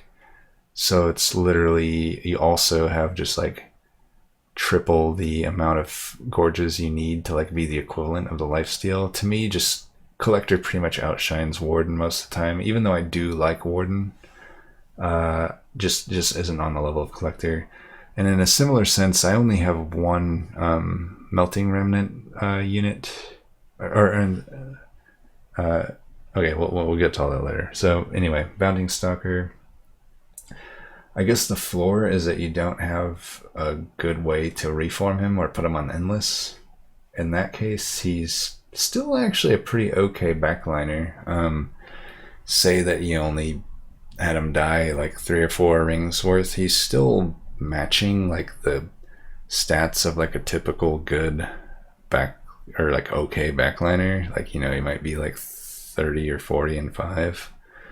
That's pretty much the floor of 2 stars, so he's just on the level of like a, I don't know, like a Hellhorned backliner or something. But on the ceiling, which is much more often you're hitting, you know, simply just putting him on Endless, even if you don't have Reform, is perfectly viable. But I find Reform's the best. He'll be doing 200 damage, you know, it's ridiculous, you know. Especially with Reform, it's like I can kill, you know, if I have like Subsiming Blade or Crushing Demise, I can have him reform 2 or 3 times in a single turn, times that by 8 waves or so. Yeah, you get stupidly hilarious levels of damage with Bounty Stalker. And the nice thing too, I kind of I didn't know what to say here, I put cleanup. I guess I could have said like swing unit or something, but like I didn't want to confuse it, thinking like, oh, he can be a tank or something. So I didn't really say swing unit, but I guess what I mean by cleanup is like you could have your main floor and you don't even necessarily need Bounty Stalker on that floor. He can come sort of just go around as he pleases because he has that stealth. So if your main floor didn't clean everything up and there's like a gilded wing that got through, you can just put Bounty Stalker if he's dead or he hasn't been played yet, or he's on endless and he's like back into your hand. You know, you can just slap him down on the middle floor and clean him up.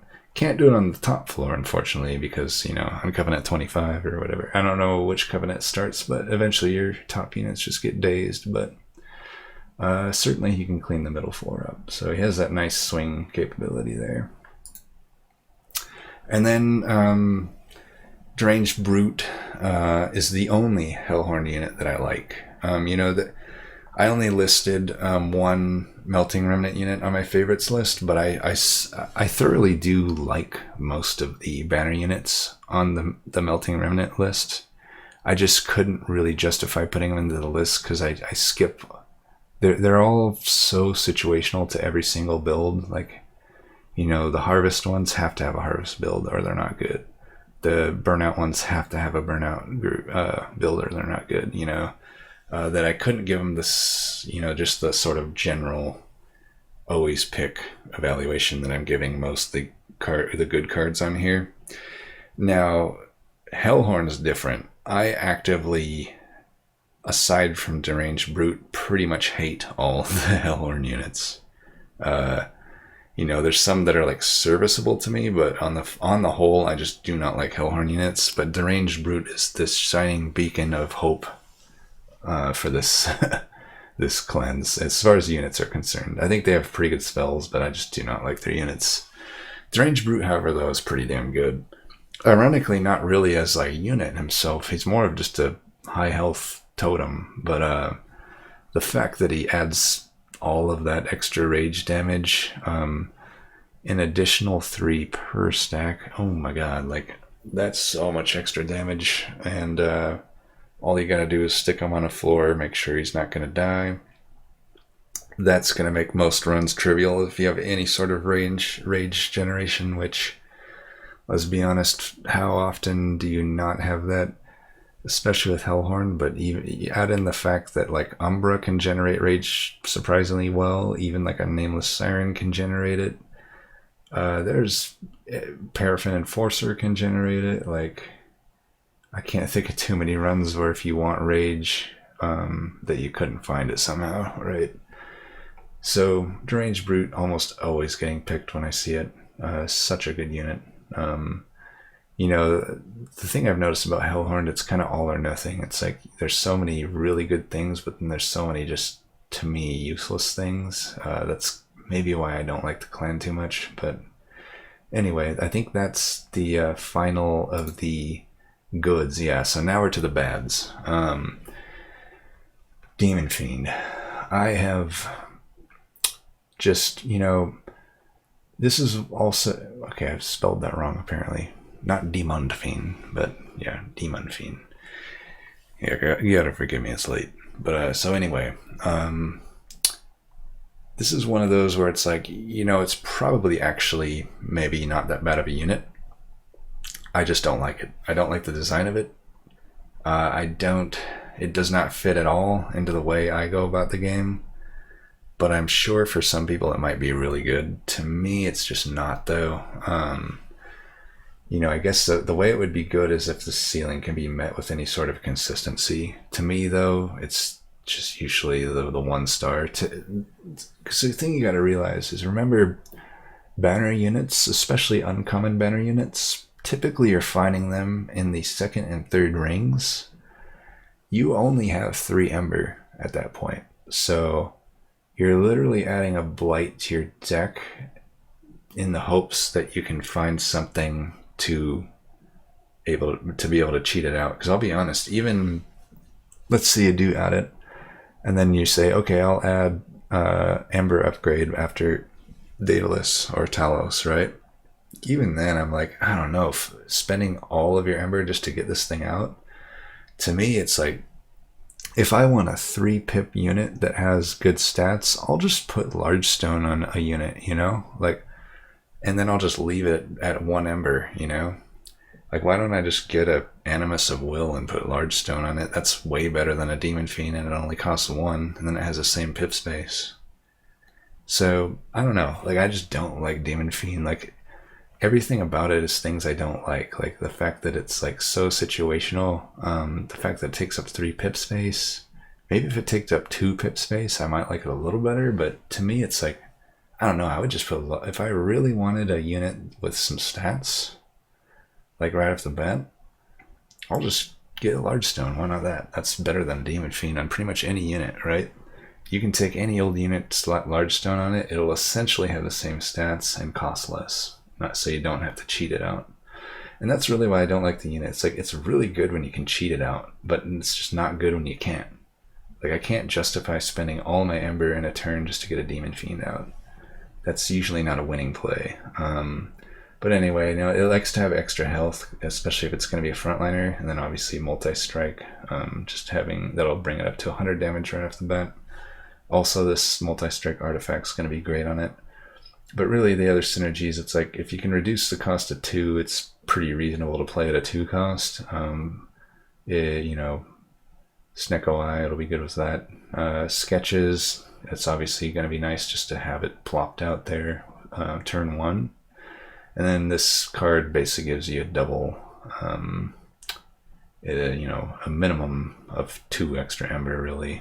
That'll make it a lot easier to play it out. Otherwise, though, if I don't have like a big way to cheat it out, I don't know. I don't think it's worth it. I don't like the design of the unit. Yeah, I don't like it. To me, it'd be better if it was like not a banner unit. Because if it wasn't a banner unit, then I wouldn't have to like only be looking for it early game. I B wouldn't have to draw it early, so I could actually draw it later when I get something like an energy imp, you know, or some other energy card that might be drawn later, or I could at least permafrost and make it consistently able to like play later. So I'd actually like it if it weren't a banner unit. Maybe my big qualm is that it is a banner unit. But yeah, anyway, Demon Fiend. And then on the same note, Consumer of Crowns. There's even less ways to cheat this out. And I find, like, I don't know, the per imp, I think I've had like one run in my life where I could actually consistently make the imp in play, make this played, and even then it's like it would only get played after I already drew, because remember, again, it's a banner unit, so you're probably drawing it in your opener or your second turn. At any rate, there's no way you're getting down enough imps to actually play it in the first 2 turns, so you have to draw through your whole deck, hope your imps are still in play by the time you draw through the whole deck and draw this unit again. It's a lot to ask for. Most likely the only way you're getting it out is just by cheating it these 2 ways, either sketches or volatile. Even less ways to cheat it, since like with Demon Fiend you only need to cheat out maybe 2 energy or so. With the Consumer, you're not, you know, cheating 2 energy isn't really going to change much. Really, you just need volatile gauge or sketches, and that's it. That's like it.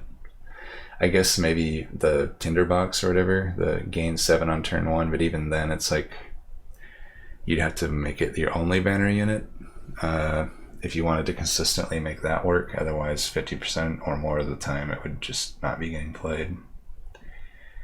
Yeah, that's pretty much Consumer of Crowns. I don't like it.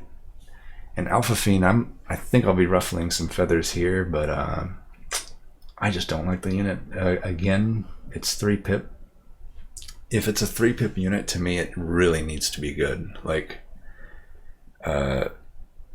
that's often making it so you can't play an extra unit on that floor outside of, you know, overstacking and whatnot. But even in the overstacking case, it can make it awkward even to overstack, because you can't play like your initial units in the order you want, or even you might not be able to fill up the middle floor by the time you find your hidden passages, and you have to like forgo playing one unit because of it. But really, it's just like it costs 2. I don't know why. 25 and 10 is not good.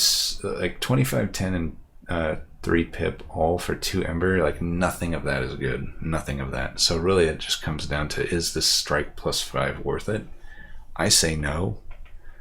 To me, it's like, I don't know. That's pretty minimal. I mean, comparing it to say, like, because I would assume it's going to be a backliner, right? So I don't care too much about its health. If it wanted to be a frontliner, it wouldn't be a good one because it's only got 25 health. So it's like, I feel like a lot of the stats are kind of wasted with it. But like, let's assume it's a backliner. It's it's a fat one. It makes it so your frontliner probably can't be a 3 pip tank unless you're overstacking along with like March of Shields. And I don't know, this strike just isn't, it's not enough. Like 5, sure, it's pretty good come the boss rounds, but you got to remember, this is Hellhorn we're talking about here, who has Rage, and Rage just completely outclasses a measly 5 flat damage increase on strike. Even if you multi-strike it, sure, it becomes 10. Even then, it's definitely not outclassing like a Dark Deal or a Ritual of Battle. So I don't know. I don't think it's very good. I'd rather just have like a 1-cost unit that is 2 pip and just has some okay stats. Like, to me, this +5 on strike is just so measly and just not worth it. And then also Steelworker, I debated not putting this one in because I do find I kind of take it here and there if I need a tank. I guess my problem is like, it's just such a bad tank. Like, it doesn't start out with much health at all. 15 is pretty low, so any sort of market invasions are going to be rough, or also like Seraph fights where the light wings might spawn in on the mid or top floor early, so it makes it a little awkward, or even like Talos fights, like Talos might strike. I don't know, it's not a whole lot of health to start with, and sure, you can get the upgrades and whatnot, but even then, I guess it's like, it doesn't really do anything other than gain 5 armor a turn, but it's resolved, so it doesn't actually help you in the relentless rounds. So I don't know, to me, it spends, especially in like the first few rings, it just spends all of the waves getting its armor up to a point that would have just been like a Husk Hermit's worth of health, right? To me, it should, if they really wanted to make this unit like good, it would be one of 2 different things I would do different. One would be that instead of on resolve it gains it would gain it on strike. To me, that would thematically make more sense, I guess, because then it's like you're like swinging your hammer and then getting your armor. I kind of like that. It'd also be cool like visually, I feel. Then you could also do weird things like make him multi-strike so he gets like double armor, just weird things like that. He could be like a really good Primordium carry. Also it would make it so, obviously on the boss rounds it actually has some advantage over other tanks, because currently it just has no advantage over the other tanks in this game. It really has none. Other than, I guess, if you get this artifact. At this artifact, it gains 9 armor, and at that point, it does outscale a lot of tanks in the game, but still not all of them. Still, I would say something like, guarding at the Unnamed is just objectively better still at that point. But the other change, I guess, if they didn't want to go that route, if they still wanted to make it resolve, I feel like it should give the armor to everybody. I think in that case, I could also see it being justifiable. That would be pretty cool, because then it would allow backliners to survive sweeping and spikes and stuff like that. And at that point, it would be a pretty useful unit. But as it stands, it's just complete trash, in my opinion. I would rather just have Rail Beater, and I don't even think Rail Beater is that good of a unit. It's not bad enough to make this list like Steelworker was, but like Rail Beater just starts with the armor instead of having to resolve over and over to get it. And then it also just can push units to the back. So I don't know. I don't know why Steelworker exists, honestly. Needs a buff. I feel like it was from like an earlier time at a different power level that the game was at, and it just never changed. And then Wickless Tycoon, just sort of another bad tank. It's either a bad tank or a useless backliner. At any rate, it's just there to like get the gold, I guess. But I don't know. It's tough for me to justify taking up a banner unit slot for that. Especially when something like Paraffin Thug already does it so much better. If I needed that, at least it can still like be relevant into the mid and late game. But Wickless Tycoon, it's like it just doesn't offer you any combat like useful stats here. And it's been buffed even, but still, I don't know. It either needs to be a proper tank or actually harvest more gold. It needs, like, if I'm gonna waste a banner unit slot to just get gold and then eventually use other banner units, I need like some serious gold, right? Like, what's more realistic, slaying a unit with a high damage, relatively high damage unit like Paraffin Thug, or harvesting 4 units with Wickless? To me, the slay is just way more realistic, and then on top of that, it just provides better damage stats as a backliner.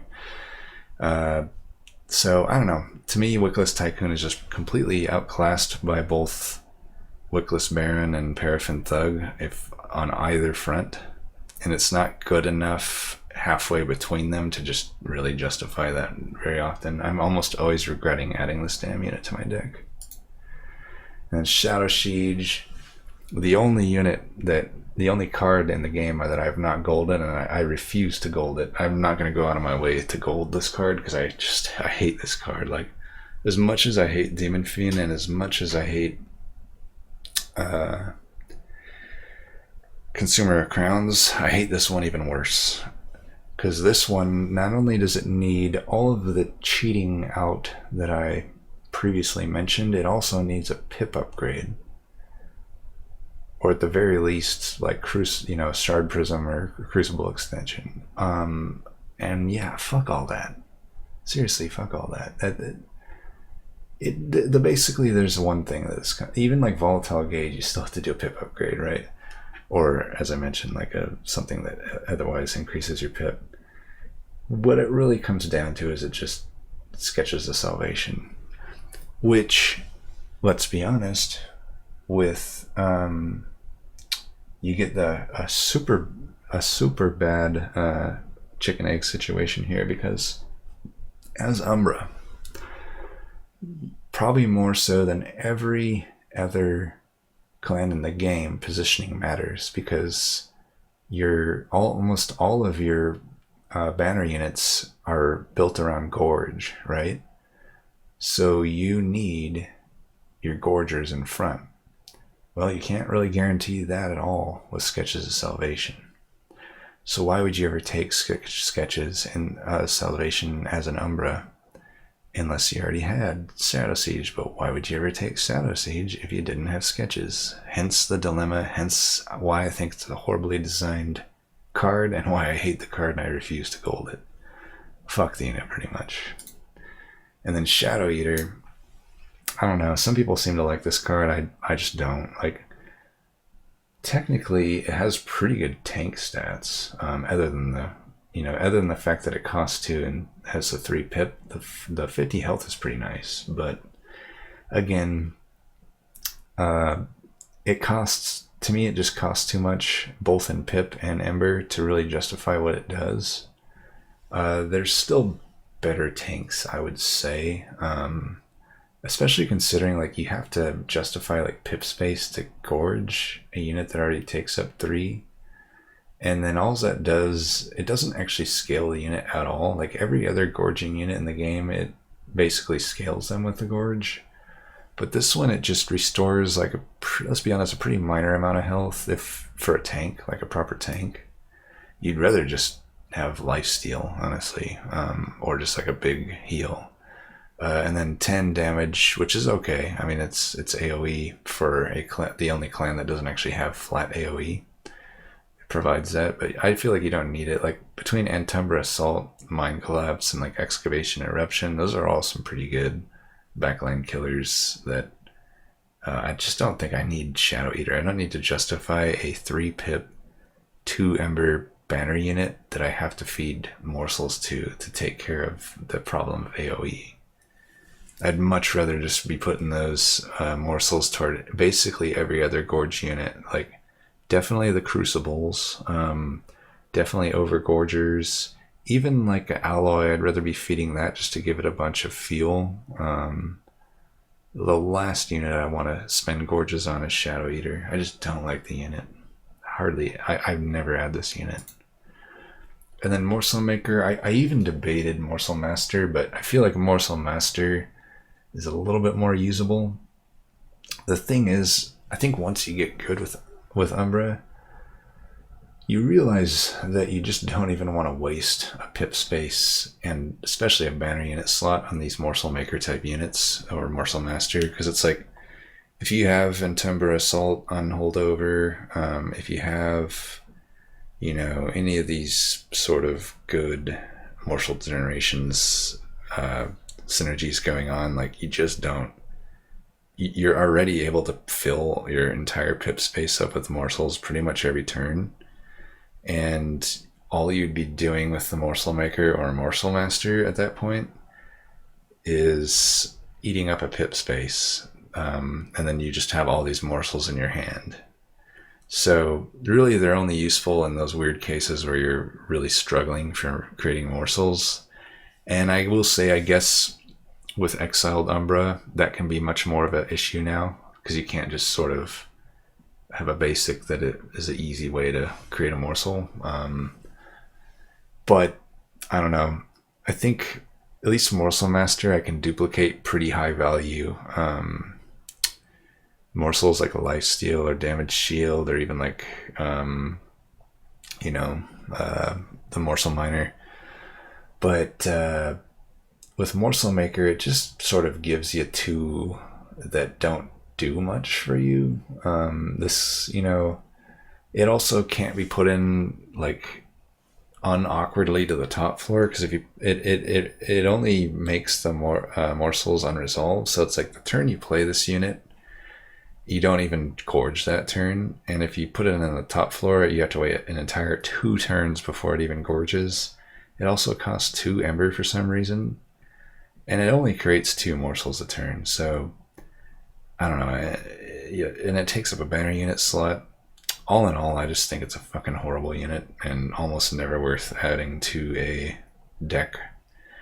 I guess that being said, as maybe there's a world where like all you had was plinks and you never found anything else, and you needed to like gorge in some units, and I guess maybe then it works. But that's why I give it the ceiling of 3, but most of the time it's just a crap use of a banner unit and ember and floor space.